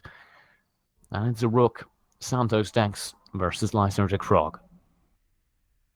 This map decides it all, as you so wisely stated. This is practically a best of 1, but they do have some research. They know how to counter each opposing team's play style, and we'll see how that plays in. But Manora's Knight, we said, was a good map for Rook. Tanyo, though, has not been as good on a Rook as he can be. He's played the Rook well. He won the last map and got it close to the map before, but still, it's not the best Tanyo, and I think that the best Tanyo is what we need right now for Lysergic Frog to win. Well, we'll be getting into it now. There's the opening. Slayers launching into the action already. Tonio, I'm not really content with the way he's playing this so far. Very, very passive, very, very wary. And you can see that he's already been dropped to almost 2/3 of his HP before he's really taken a full engagement. And that's going to be costing him, particularly as Slayers is there, still chipping away. This is starting to get ugly for him. Slayers will have to get out of this one, but he actually was able to do some decent damage over to Tonio. There, Tonio in a similar position where he just can't engage. He doesn't know where to engage, and he's stuck having to cancel. Finally engages, but it's not much. He misses the smack on that one. The counter not being procced at all either. We'll have to just run away, walk out of the danger zone there. The time travel does come through. Back over Rook is a focus as usual here. And look at that. Ray Gun is full HP. This is an ultimate moment. He won't ult just yet, though. We'll have to go right back in. Now his carry is up, and there goes the Rook. A similar story to what we have seen multiple times here between these two teams, where Santos will focus down that Rook, give him no room to engage and kill him early. And now this should be a first round to the good for Santos Dex as they kind of break off any aggression before it could occur. You kind of create a paradox when you play that passive as a map control aggressive character like Rook, because you don't play aggressively because you're worried you're going to get punished, and then you get chipped away at till you're at such low HP that you can't afford to play aggressively because you're afraid you'll get punished. Right, and it's a very, very interesting problem to have. That is kind of why I was advocating a swap up from Rook. So basically, he can't do anything, because you can't do anything in a paradox, right? The point of a paradox is that you're sort of stuck. So I say he just goes aggro early and tries it, because he hasn't tried it aggro early. We've seen him like stay there and just start canceling. So let's see if he just tries to engage right now, right here. What happens? He's going off of a boulder, maybe to engage, but no, he's still playing it passively early. There we go. Finally engaged. He's got decent HP as well. When he engaged, so he could afford that engagement due to his high HP pool, but he will just be getting zoned out of the zone. The center control is still his team's, though, and they're looking to focus it down, but they won't take care of it. There goes the rush. It will hit a wall, and Audaz still continuing the poke damage from afar onto Tony. Just the power of the Rook in terms of center control, and they managed to isolate one. Audaz will be able to rejoin his team with an excellent predation, and this is some complete center control being taken. Slayers brute forcing the matter. I mean, great time doing so as he just slaughters this Rook. Rook's HP is going to be gone sooner than you can say chimichanga. Just kidding. I lied once again. My promises are terrible. There's the random passenger can be removed from his flight. Oh, TJ, that is an old meme. Get rid of it, please. There's a time travel coming through, and Rook again will use the time travel too aggressively, I think, but they actually have been able to convert some damage onto that ray gun. Rain of Arrows is down as well. Counter not being hit. Jumong, though, Audaz has a lot of HP. Insane sitting at 99, and now it's up to which melee will go down first for the teams. Yeah, well, I think that question, the answer rather, is pretty obvious. Audaz will miss his ultimate, but it shouldn't matter at this point. Unless something heroic comes through from Black. That's scary. Cannot find it. However, Slayers is perilously low. We'll be able to regen the HP though, and despite the attempt, I don't think we'll see a conversion. We won't. Okay, there we go. 3 members dead, and now it's 2-0. Santos, this is the first time that they have won 2 rounds in a row at the start. Usually they have to lose to win, but now they're winning. Hopefully to win, because we have not seen the side of Santos yet. We have not seen this early start, just right out of the gate, play it well, start. They usually take some time, and now they're back in it. This is kind of why I was advocating a switch up in composition, because even when Tonio plays it great, they know how to counter him now. They know how to play around him. And if your point man's taking damage and being forced to play an unfortunate style for him, I don't really know how you play off of it. Well, we'll find out. Maybe they have an answer. Maybe Tanyo, he is a very experienced Rook. Maybe he has an answer to that question. But right now he's just getting focused. He will get the smack outwards. Not enough damage. Delta will have to disengage quickly. We'll switch targets over to Older, though. Trifiel will want to take some damage here. A bit of meat eaten there by Tronio to keep his HP pool relatively healthy. The Berserk not being popped ever, really. Nobody hits that counter, so he's maybe misusing them. But right now, the western end, the eastern end is so congested. The first to go down is Lackwax, and that should be it because Lackwax is down. They have no healing left. Slayers can finish off Insane here. That should be the end of it.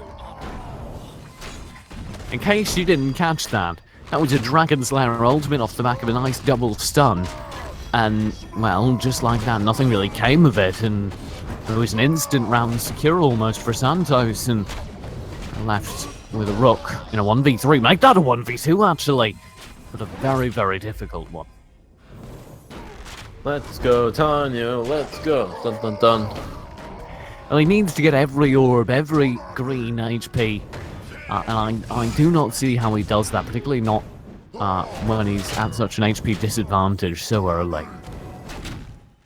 I don't know.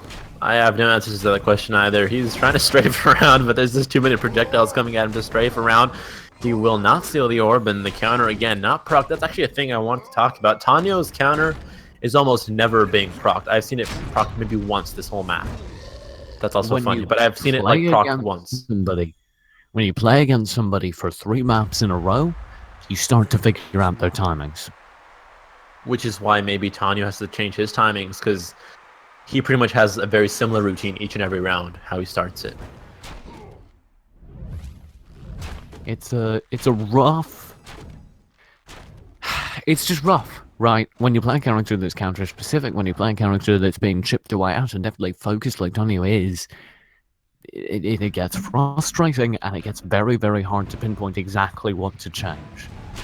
And I think he really just needs to focus down the aggression to try and force some peel off of him by setting up his teammates for a ton of focus fire onto somebody else on the team. For instance, if he can get some stuns onto the Trifield, then his team can really get in and lay in the damage onto Slayers in the backline. That's potential. That's an opening, and he will be able to get the orb at the beginning of this as well as some early damage, so it's starting to look up. See, they're still just a little bit ahead on the HP pool. They did get the first orb as well, so this could be Lysergic getting back into this one. They're looking, they're hunting. I think their focus right now is the anime boy on that Raygon coming through. They can't do enough, though, as he will just actually re-engage. Why, oh why? Slayers is going to go down quickly here. Time travel to save him, but I don't know how much longer he has before he dies, because he is very afraid to disengage or to engage now. Oh, well, Slayers have the self-sustainable Raygon and a triple stun too off the back of it. He will be able to self-sustain for a moment longer, but that HP's got to begin bothering him at a certain point. Particularly when he's right next to a healer, Trifield, he just does not seem bothered at all. And does it the ultimate, the Dragon Slayer? Yes, he's it now. Could be there's the Raygon ultimate as well. That will be used kind of defensively to stay alive. And the second he comes out, but he does fall.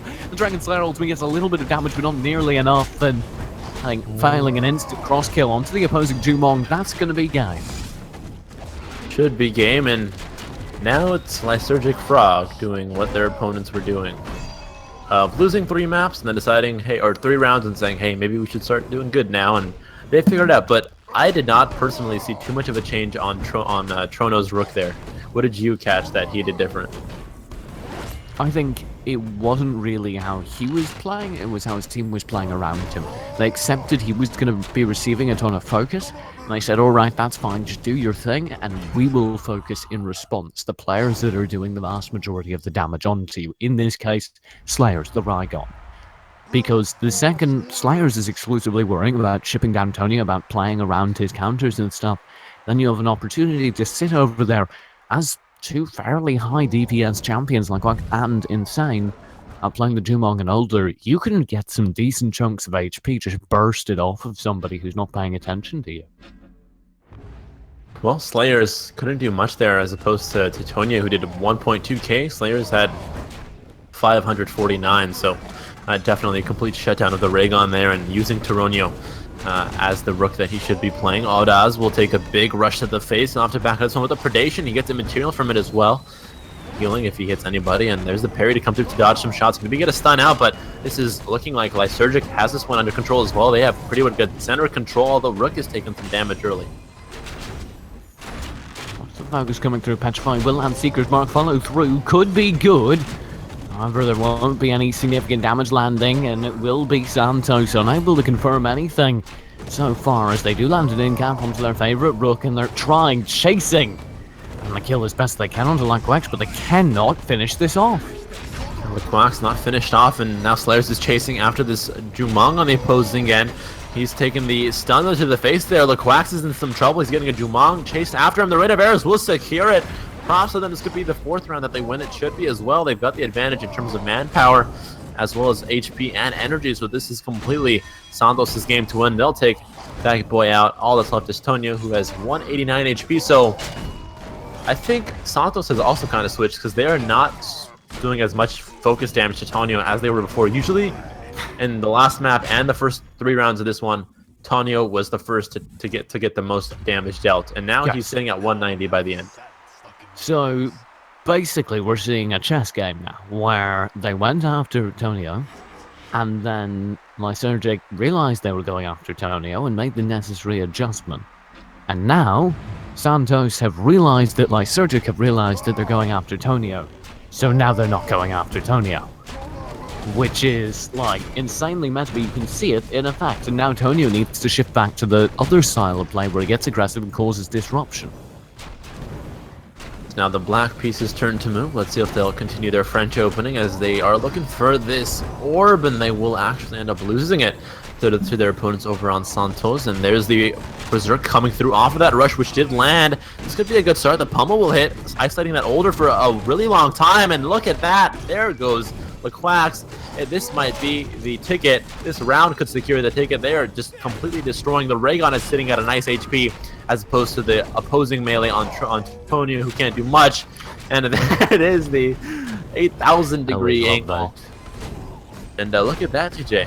Santos did it again. It took them to map 3, but still won, and similar series score to what we saw. But now we have the grand finals secured. It will indeed be Santos.dex playing Turbo Top Show, a repeat of the losers or of the winners finals. So maybe we see a closer game, but I'm excited for the upcoming grand finals.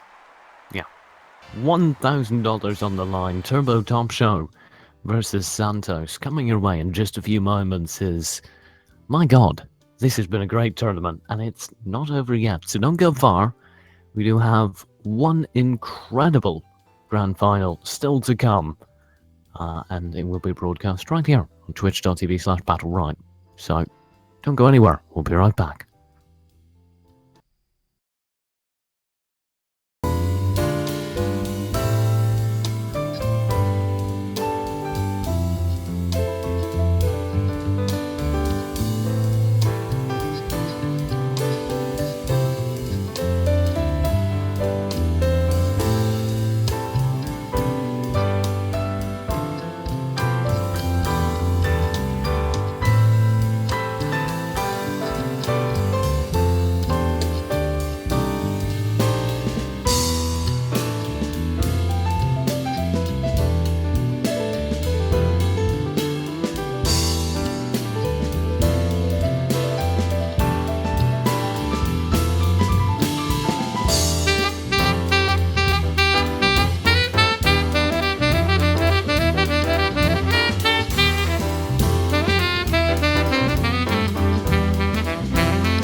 Ladies and gentlemen, welcome to the grand final. $1,000 on the line of the Copa America tournament. It's been, I think, 4 months of group stage, 4 months of qualifiers.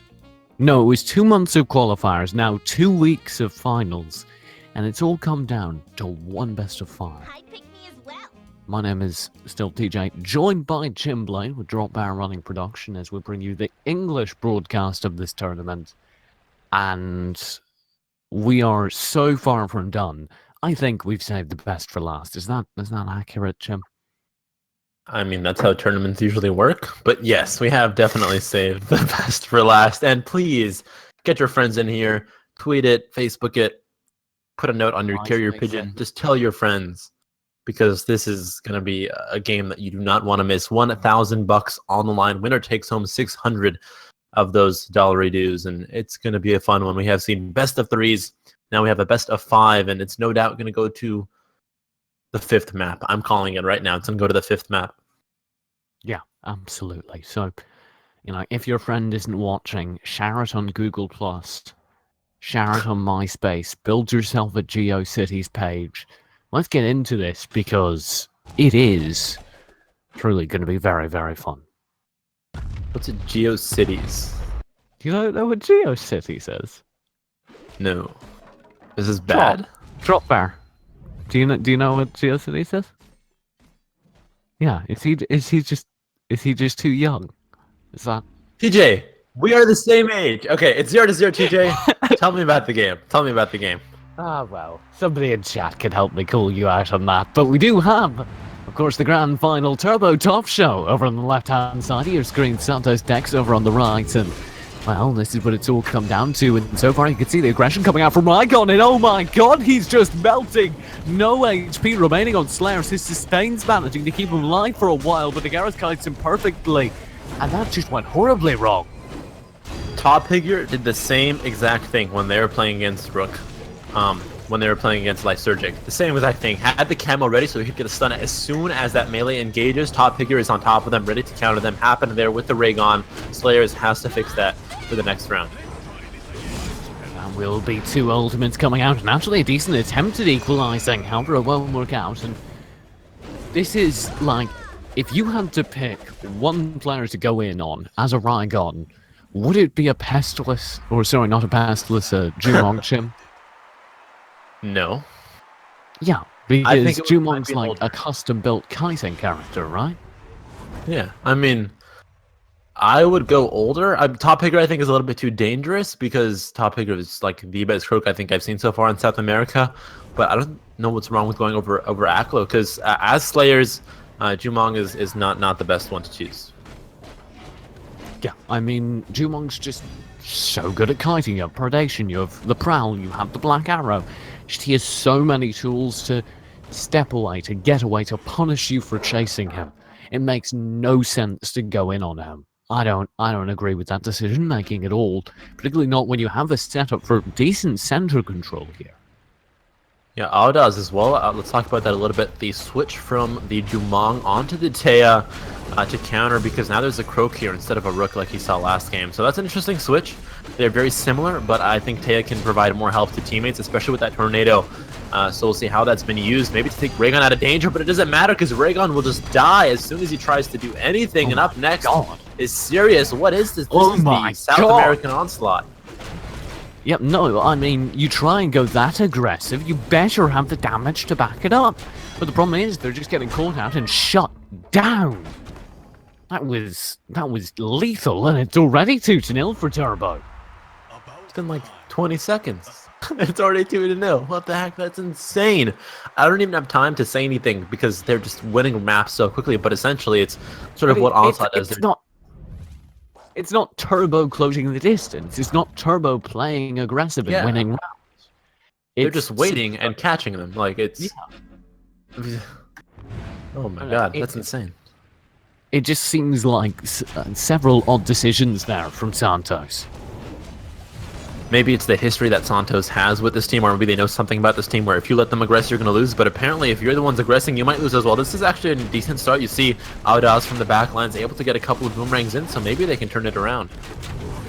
Tri-Field joining alongside him. That will be now pressure from Slayers, working out excellently. A nice double petrify from Aklo. Shuts down all the action for the time being, though. Will be a tornado burn to get Slayers out of the danger zone. They might be on the highway back to it as they've got actually decent damage through onto the opposing holder and onto Arakaris. And there's an excellent X strike, followed by a companion call. One kill goes the way of Santos Dex. However, the trade is instantly there. They will get the answer in turn, though, and it's all down to Top Higar in a 1v2. I don't know if he can do it, and that round was all Audaz. He did not miss a single CC. That's what, like, to save Jumong, or to save Raygon, because Slayers, I think, every single time will go and engage like that. To save Raygon, Audaz has to continuously land X strikes, and he kept Raygon alive, let him do the work he needed to do, and Audaz, look at his HP, sitting at 139, untouchable. So props to both Raygon and Tri-Field for keeping Audaz at that HP pool, letting him just continuously shoot boomerangs from the back line. And this is a kind of very interesting setup they're running now, because I can see the theory behind it. Tri-Field and Slayers are supposed to play very aggressive in the front line and let Audaz rain in the damage behind while Slayers and Tri-Field take a fight. I think that's what they did, though. Like, that is pretty much what they did. They allowed Slayers to go in, and then Audaz consistently provided peeling, even with the wind strikes to keep people at bay. So Taya was untouched. I think she took 20 damage that whole round, and that's what Taya needs to do. It's similar to Jumong, but Taya has more abilities for helping out her team. And I mean, it worked well when it worked, but do you think that puts maybe a little bit too much pressure onto Audaz? 100%. I don't know how consistent you can be at doing that, because Audaz played a perfect Taya. A perfect Taya is good, but you can't play a perfect Taya every single round, especially in a best of 5. So this definitely means that Slayers has to be a little less aggressive and a little bit more careful with what he does in the back lines like he is now. So this is not bad if he disengages soon. He's looking for the disengage, needs Taya's help, and look at that again. The wind bomb there from Taya is what let him live and survive that round. Slayers so low on HP, though. He will have a tornado to save him, but he falls nonetheless. And now, watch out for the Sirius. He will be able to confirm one kill. And there's the trade actually coming through. Tri-Field on top of the action, and as the tornado comes through as well, Agaris will be fairly low. The Venom Wind in the meantime did drop Tri-Field himself down to equivalent HP as Agaris, but oh, that's some incredible extra coming through. Top's not doing well at all as the tornado saves yet another victim from his grasp, and this is some excellent Taya play still. Audaz is a Taya veteran. You can tell he has the exact trajectory set up for his exploits. He'll hit 2 people with 1 exploit, not even 2 of them. Like, it's insane. He knows Taya inside and out, and it's showing. He has not missed a single exploit, and again, that peeling, that even though Raygon was the first to die, he still let Raygon live long enough that she was able to deal damage. So that round, I think, again, all Audaz. Just hands down, Audaz is keeping his team in this. 600 damage. That's 599 damage came through from Audaz that round. That was really impressive. Why was he not playing? Was he like saving it? I don't know. Like, I like his Jumong, but why not bring his Taya out? That's what this is. They pulled it out in the finals. I love that. Oh my god. Okay, I love this matchup so much. Please go all the way. I want to see Audaz play 40. No, wait. What's 9 times 5? Yeah, 45 rounds on a Taya. We have a possibility for 45 rounds of this Taya. I'm in for it. I mean, I would be impressed. As is, I think it's going to require some adjustment. However, they're not quite taking it just yet. Audaz still not taking very much damage as the opening engagement from Slayers is still here. He's still building a ton of early damage and actually eating a fair bit of it. Agaris doing much better this time. It will be a tornado to intervene in Slayers' demise. However, he can't save Tri-Field as well. Tri-Field's not having a good time. either it's two melee champions over on Santos, and neither of them is really enjoying the experience of being a melee champion, as one already falls, and the microwave can only do so much. Yeah, again, we said that Taya has to play a perfect Taya for this to work out, and she couldn't this time. She played a good Taya, not a perfect one, and there goes her team, as well as Slayers, I think, hanging around for way too long. If you need to have a tornado used on you and then have a leap of your own, like if you have to use one of your cooldowns and your teammates' cooldowns to get out of a situation, you probably should not have been in that situation in the first place. Like that cooldown on either Taya's tornado or Slayer's leap could have been used to re-engage another time, but they had to use both outs at the same time for the same situation. So that's an overextension from Slayer, staying too long, trying to be too much of a bully, because sometimes you have to leave.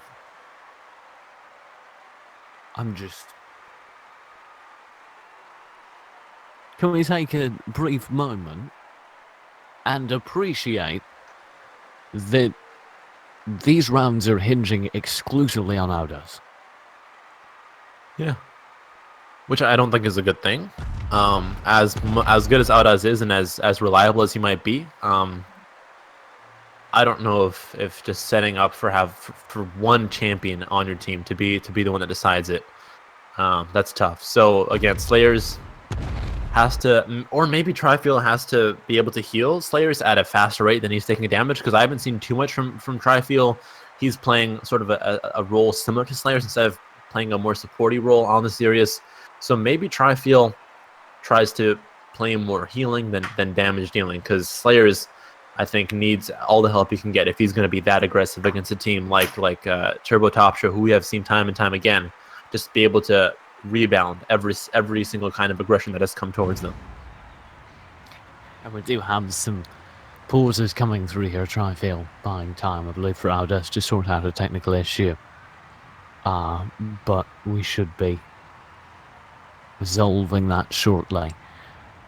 So can we talk, if it's all right, about how much damage a kilo is doing? Because that's a really impressive amount of damage, especially for a healer.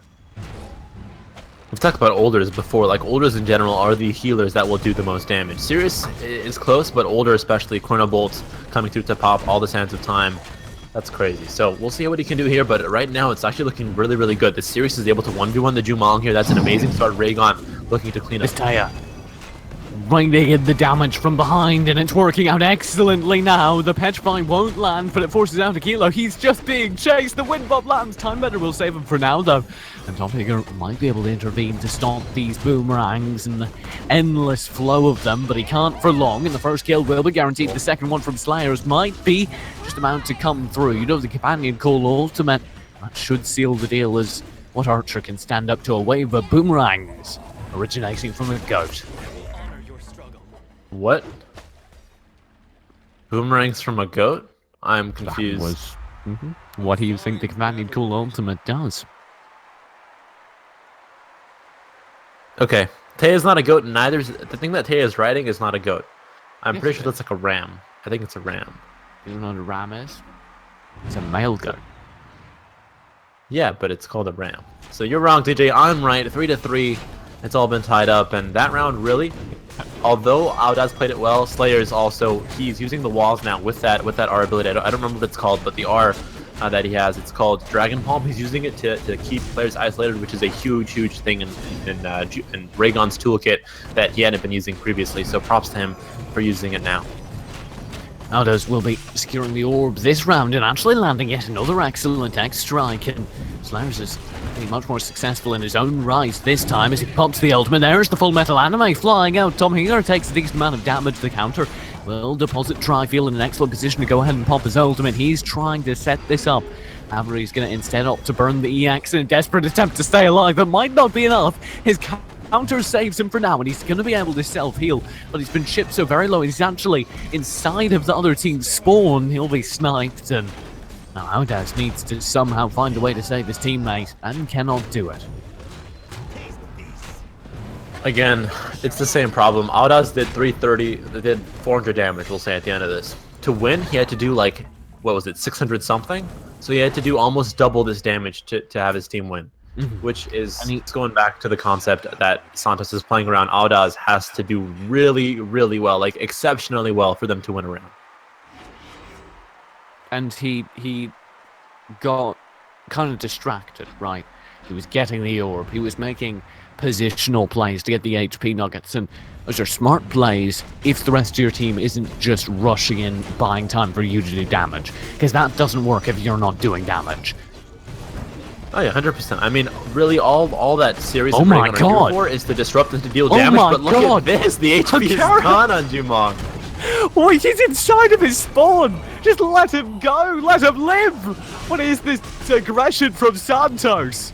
They take the fight inside of their opponent's spawn a grand total of 10 seconds into the round, and it works out for them for one. Venom Wind will be dodged, so the damage from that doesn't roll through. Their Taya does fall, though, so potentially they could lose huge here after that.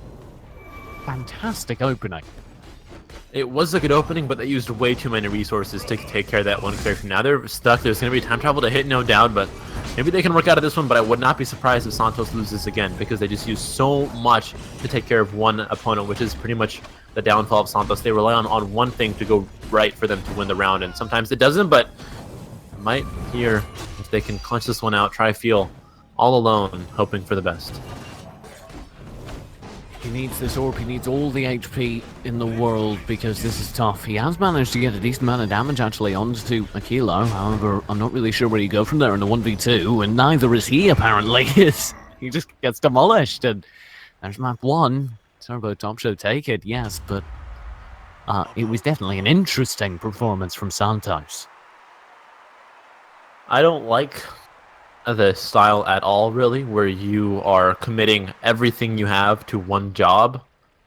That just leaves way too many rooms. You don't have a plan B. There was no plan B. Once their plan failed of just getting a quick kill or letting Ardaz do as much damage as he possibly can, once either Treyfield or Slayers died, they're like, okay, we can't do anything. We have no other plan. So either figure out a plan B or change your mindset when you're trying to play the game. So champion picks, I think I actually love Audaz on the Taya, but maybe Treyfield switches off of Sirius because they're trying too hard to be an aggro team. I'd be interested if you want to run that composition.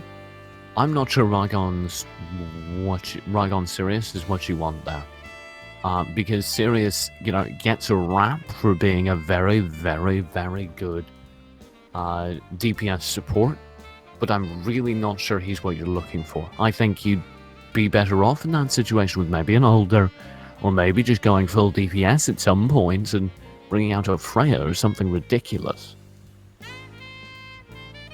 It is a best of 5, so if they want to experiment, this map is the map to experiment, because I don't think you want to experiment at all in map 3. So maybe map 2 is where Santos tries something bizarre, and then in map 3 they sort of try to mesh what they did in map 1 and what they did in map 2 together.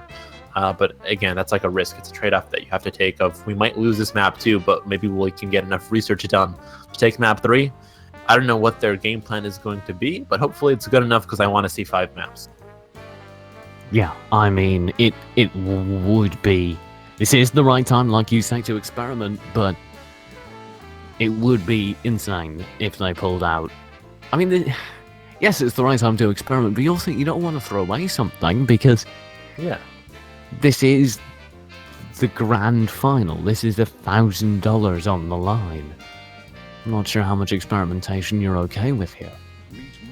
That's the question. That's the balance that they need to find here. How much can we experiment, and how much are we willing to stray from our usual style of play? I think it'll be the same for Turbo Top Show. I don't think they'll change anything. But Audaz, stay on the Taya. Slayers, maybe change. Trifeel, please change. I do not like the Sirius at all in Trifeel. Maybe he likes it. Maybe he can do something that we haven't seen. But I don't like the Sirius at all in this matchup. Are they doing champion picks? I think they're doing champion picks. Yeah, they have. They've already done the champion picks. We weren't in the lobby at the time, so I can't formulate what those champion picks were. But it may very well be that we're sticking with these 2 rosters. So yeah, doesn't look like any changes have happened. They changed Rook But there was no rook before, was there? Yes, Rygon for rook. That's the change. Yeah. Well spotted. Do you agree Thank with you, that? good sir. Rygon for rook? Yes, because rook has, like we said when we were watching Tonio, rook has more options of being a meat shield, which is what Raygon was trying to accomplish. But he just didn't have the options, especially with the eat that rook has and the ability for a counter. The first couple of rounds, I think rook will be able to win, but once they figure out, like we said, his counter patterns, and when he does the engagements off of his rush, that's when there might be trouble, because rook is not that hard to figure out. Most people have a very sort of set flowchart of what they do as a rook, and once Turbo Top Tro figures out that flowchart, whether it be 1 round in, 3 maps, or 3 rounds in, that's when Slayers is going to have trouble. But I think for the start of this map, rook is a great choice. Okay, briefly, let's talk about the other change. Audez. That's neither. What the heck? Okay. But the tail You was said so good. try something crazy. Okay, it's an Iva. Let's see what happens. I don't want to talk about anything. Let's see how Audaz plays the Iva. Well, so far Tom Vicker has been absolutely slaughtered by it. The rockets will go wide this time, but that's not been the experience in the last few moments. There's a flamethrower burning through as well. Finally, Top does manage to get a stun through. Not before significant damage comes through, and this rook is absolutely playing his job here. Massive stun locks, and it's working out excellently. There's the microwave. Huge damage coming through at the back of that ice stroke beam. Finally, you do have a response. There's the Venom coming through from top. He's managed to land some decent damage onto Tri-Feel and kind of forced him to back off, at least for the time being, but I'm not sure how much he can do now. This is expected to Slayers playing the rook for the first time in this matchup. He should be able to stay at this HP for the first round or two, but unless Top Picker can get this kill onto Iva, it might be a turnaround for his team. Rook, though, battling out the 1v1 will come into Peel. He needed that very badly, so he saved his series for a little bit, but not long enough. We're at a 2v2 now, TJ. Is this turning around? Oh, please tell me this is turning around, because Audez, he's gotten stunned out. They'll have a taster for the center orb and be able to secure it too. That gives them a little bit of HP. Slayers has ultimate as well. Now he's seen the outburn, so he should be tempted to use, particularly as his teammate falls. Surely he goes for this because he needs the burst. He needs the damage now. Else, I fear it's all over for him and his team, despite making an early lead. There's the Venom Wind burn spent, and he has no way of dodging the damage. Still holding on to fully X charge here. I don't know what you do here as a rook. I don't know. It went so well. I loved how it started off. They got them into that pocket. They were going to win it. They still might. I guess we'll watch while we talk, but I don't know how much there is that the rook can do. He'll try his best here, but they really look like they were going to win. I thought they had that one in the bag. The rook is trying his best here in this 1v2. He will secure the orb for his team, but the map is shrinking, so maybe he can get some kind of a smack outside or something, but he's going to take a lot of damage. There goes the Chrono Bolt, and he's down. As I was saying, they were winning. They got into the pocket, which is exactly what the comp needs to do. But then Iva is different from Taya. That I think Iva is a more closer range champion, so she's like low to mid or close to mid range, whereas Taya is long to mid range. So maybe that confusion is sort of what screwed up Audaz a little bit there, because he was trying to play a little bit too close. I think because he knows that Iva is very strong and viable at the close range, but I think he got way too close and started playing Iva at melee range, which is never good. What do you think about exploiting these pockets on this map? That's what you have to do. Like, this map is made for the exploitation of pockets. Like, you have to do that. And as a serious rook, even with an Iva who can play at mid-range to close range, that is perfect. They're trying to do that here, but they're getting countered out consistently. And although they did get their first kill off the pocket kill, they just couldn't finish. So right now, the job for Santos is to be able to finish once they start the early kill on somebody. Top is running his best interference to try and stop any sort of focus from forming, and he's done actually a pretty good job of it as well, as well, we will have Tri-Feel trying as best he can to answer back. He's getting some decent chunks of burst damage through, but what's the HP on the rook? It's dwindling. There's an ultimate being lined up. It will be spent on absolutely nothing. Again's going wide of Audez as well, who was a secondary target. Now the focus shifts back. Maybe the poor Jumong Agaras eats a little bit of damage as the microwave comes through. However, in the meantime, Top has managed to secure a kill versus his opponent, the Granny, the Iva. And it's worked out for him. The cross kill will come through. There's 1 kill guaranteed. However, there's no dodge, I don't think, for that. So Tri-Field leads 2 Venom wins back to back. He's got no way of avoiding that damage. He goes down, the Rook follows, and Santos are down 2-0. Oh man, that was kind of sad. He took 2 Venom wins. He did not see it coming. But again, I think Audaz was, I don't want to say the issue, but the key factor in that one, because essentially Agares did exactly what Audaz was doing last time. He had a Croak and an Older in the face of his opponents. He was able to do a lot of damage that round. He pulled off the most damage in the game, 584, because his team was sort of playing how Santos was playing last map, where they had 2 just Russians and then 1 guy from the back dealing a lot of damage. Obviously, this can't continue, but for this round, for that specific round, it worked out. And now it's Audaz looking to not switch targets, because he got the double jetpack where he can press jetpack again to go back to it. So he was sort of stuck like, what do I do? He jetpack, deal a couple of shots, then jetpack right back over. So he sort of was stuck. He wasn't too sure what to commit to. Yeah, I mean, it's tough. Especially when you're somebody like Top, who's just doing such an excellent job breaking aggression here. And you can see it. You still have a Rook being aggressive, yes, but Top's kind of drawing the attention of Audaz, and as a result, Audaz is cautious to close distance. He's cautious to really provide support for this mission. Well, they're trying to get them to the pocket, but right now they're stuck in the pocket. They don't know what to do at this point. The time travel comes through, and again, Ivan just gets too close. Just too close. He might have to jetpack back. Actually, will not. Stays up there, but the focus on the Iva can come so easily for this team, because they know that at some point the Iva will get baited. Oh, Tri-Field dodges the Venom Wind damage excellently, so the first kill will come through. Nice back for an in-cap as well. Top completely out of the action for a while here. And the question is, does the Iva survive? How does Audaz do here? Now, they were in a 3v2. Some nice pressure coming through from the Rook, and I do imagine that we'll see the ultimate flying through now that we've seen the stun onto the Croak, and indeed 3 hits land on the Top. Bravo. Huge ultimate, the flamethrower grabs some damage as well. The first kill, second kill will be guaranteed, and it's all down to Kilo. He can't do this. There we go. This time, Audaz saved his jetpack as a disengage, because he knew that it was inevitable. He was at some point going to get caught out, and more Rocket X67s. We had seen very few of those before, because he was trying to play Iva way too close range. He's gone back to a more mid-range style of Iva, using the poke from the Rocket X67s and more tasers to come through to help his team out with CC. So, Audaz, good change from him, and a bit of greedy play, really, from Turbo Top, because they saw Audaz low, they cornered him, they forgot he had a jetpack, and they overcommitted, and then the collapse came through from Santos. Yeah, not a champion change, just a little mental adjustment from Audaz to go ahead and nail the play a little bit more. And he's actually really going for an oil build here. That's kind of interesting. Yeah, oil is funky, because when you jetpack, that's the only way you can ever get oil, and now he's got in a slow on oil.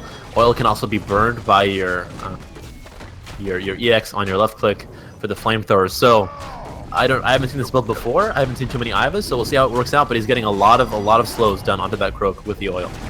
So you can fire out oil with a gun, and he can convert the damage with a rocket, and you can see the effect of it, because there's so much damage flying out onto Agares.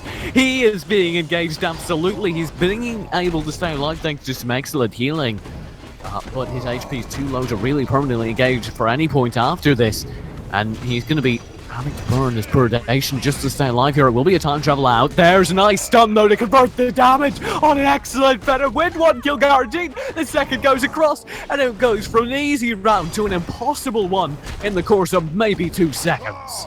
Yeah, every single one of these rounds between these two teams are being decided by one huge team fight. There are little encounters here and there, but there is just one big fight that decides it all, and things just switch. You see one team in the lead, you see them have like double the HP of the opponents, but one mistake, one trap, one strafe into somebody's CC will lose you the game, because these people are just that precise at capitalizing as soon as they see somebody isolated. Top is blowing my mind on Croak right now. He is pretty good. He is pretty good, I will not lie. I mean, his Venom Wind. Go ahead, TJ. Please tell me about his Venom Wind. I mean, that was really the end of the sentence. His Venom Winds. They're insane. It's sort of like what we saw the Ashka doing previously, where some people are just so good at lining things up that they can get multiple people with Venom Wind, and Top Higger has complete awareness of the outs because all of the opponents have an iframe to get rid of the Venom Wind, but he has complete knowledge of exactly what the seconds are, and he can use the Venom Wind at the time where it will do the most damage. So Top Higger definitely a croak to watch out.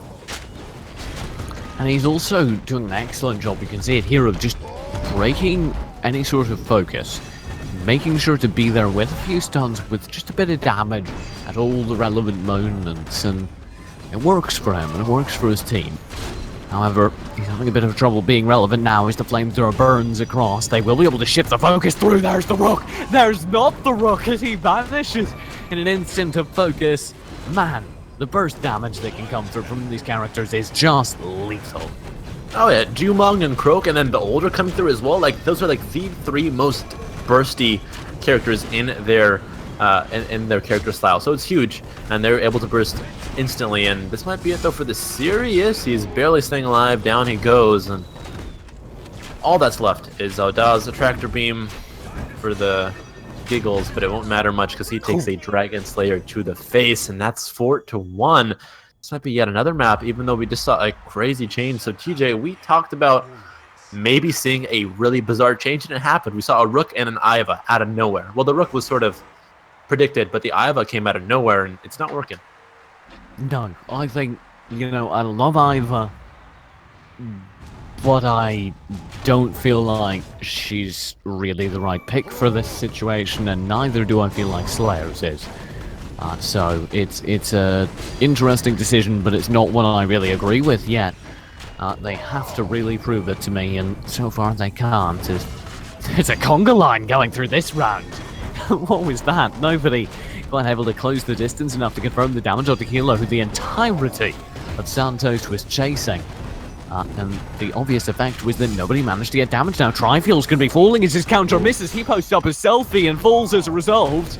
And man, that was a ton of focus.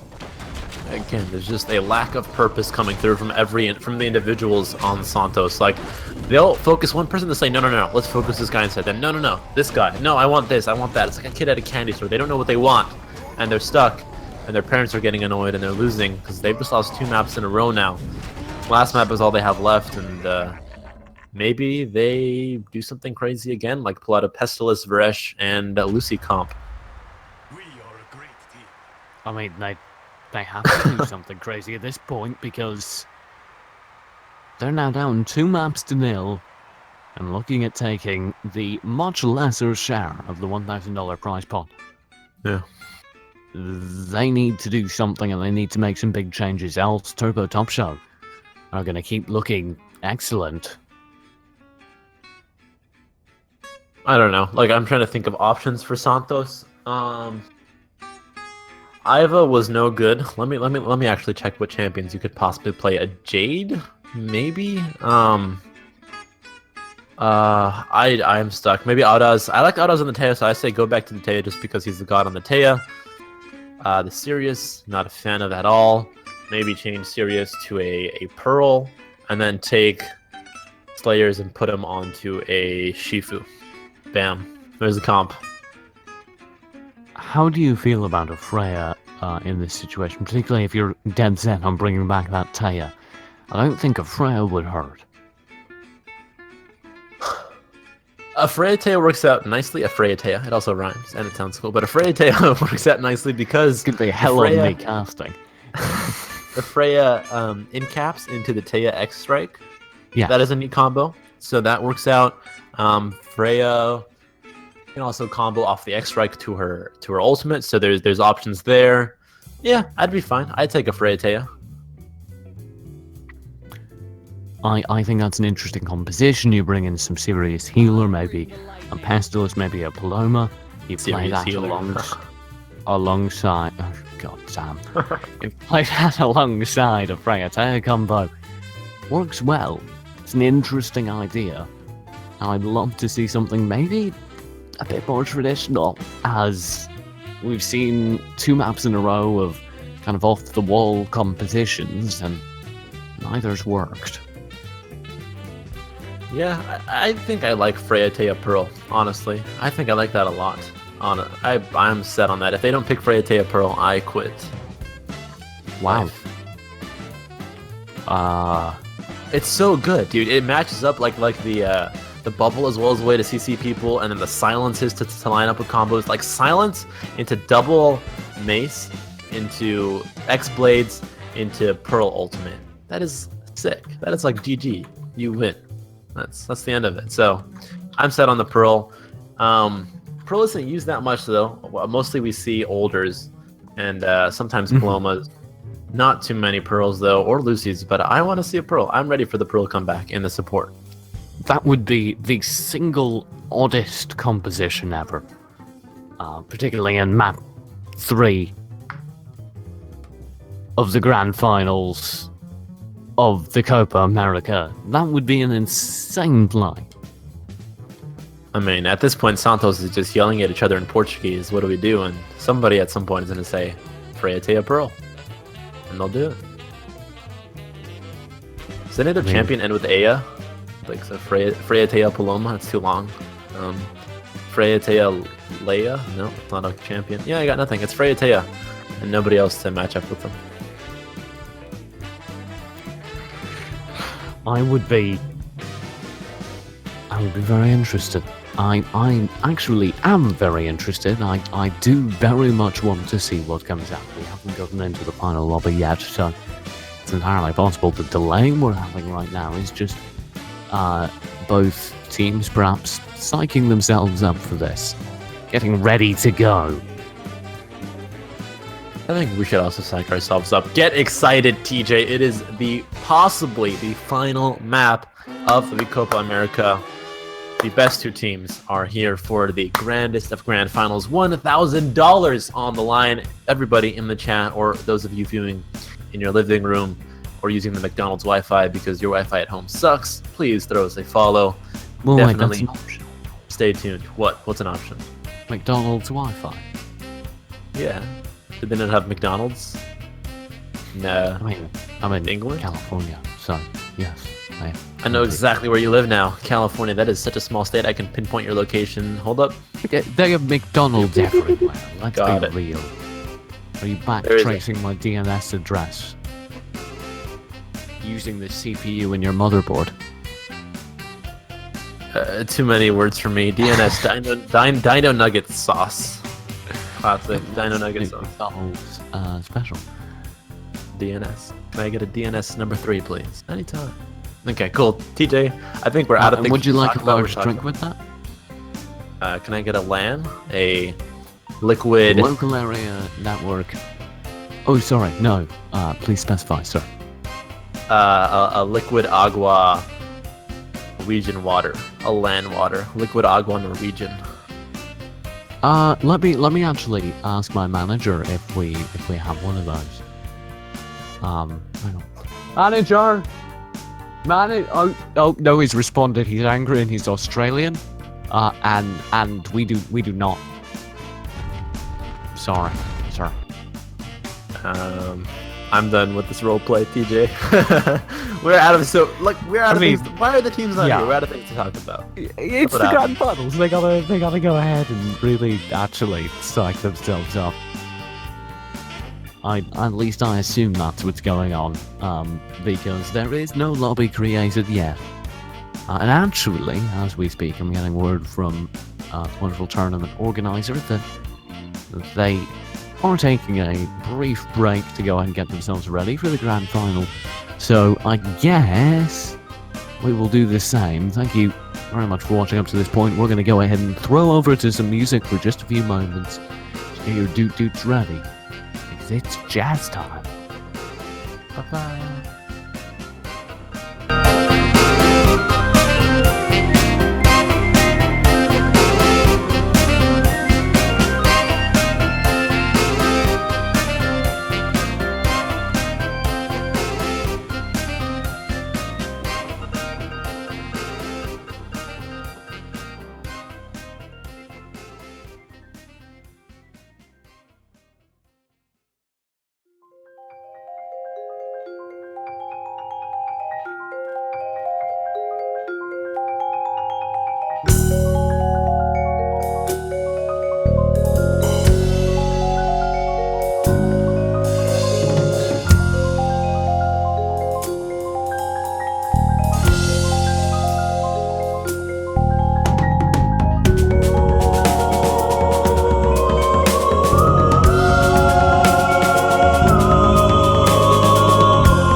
Well, this is now awkward, Jim. This is...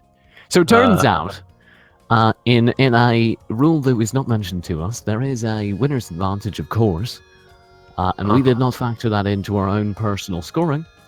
So we'd like to offer a brief congratulations to Turbo Top Show for taking the grand final 3-0. Thank you, Jim. Using the grand finals. We do apologise for not being entirely on top of that. Of course, translating rules between languages is always a trouble, but we should have known that, so... I feel like every country counts 1 through 5. Like, I don't know, but I'm pretty sure numbers are the same. Letters might be different, but I think numbers are universal. We weren't given any numbers, though. It's awful. Yep. So, thank you very much for bearing with us tonight. We do apologise for the slight confusion there. However, once again, Turbo Top Show did take the tournament and did so in excellent fashion. That's going to be them walking away with $600 from the $1,000 prize pool. And, of course, the title of Copa America Champions. My name, of course, throughout today was TJ, joined by Jim Blade and Drop Baron Production. We had an excellent time broadcasting tonight's tournament. I hope you had a good time watching it. If you did enjoy it, please don't be afraid to go ahead and drop a follow to this channel. We do broadcast quite a lot of esports action here in Battle Right, including the ESL tournaments, the esports wall tournaments, and of course, the occasional Brazilian shenanigans. Jim, Yeah. I know you're here as a guest today. You normally don't really hang out with us because we're not cool enough for you.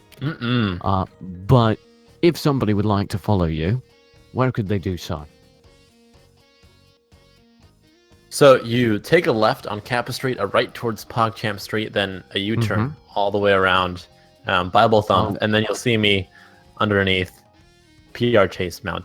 No, if you want to follow me, check me out on Twitter at Rob_HOVAK, or check me out on our usual PRL streams where TJ joins me every Wednesday night at 7 p.m. Eastern, and it usually 3 hours. We have a weekly prize pool of 150, so definitely check us out, twitch.tv/pro rivalry, and do not ever use the word cringe around me. Thank you very much. That's all I have to say. I didn't think people in Twitch chat realised, but Jim Blade embraces cringe. Much like me, actually.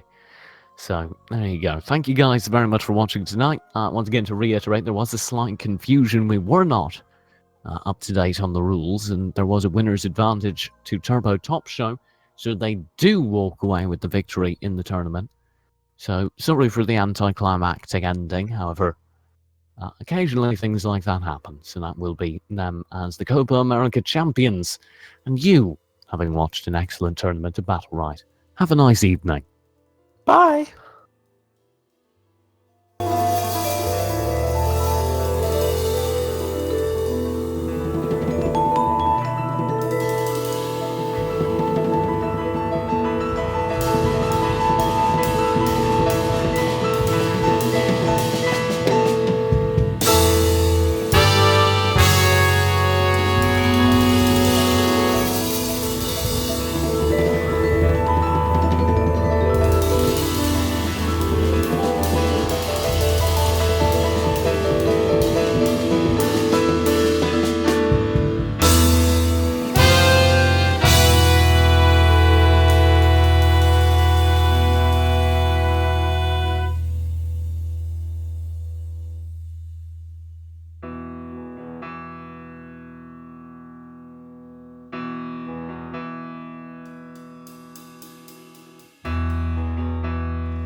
still here?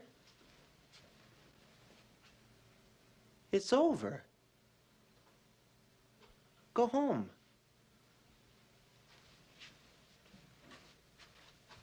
Go.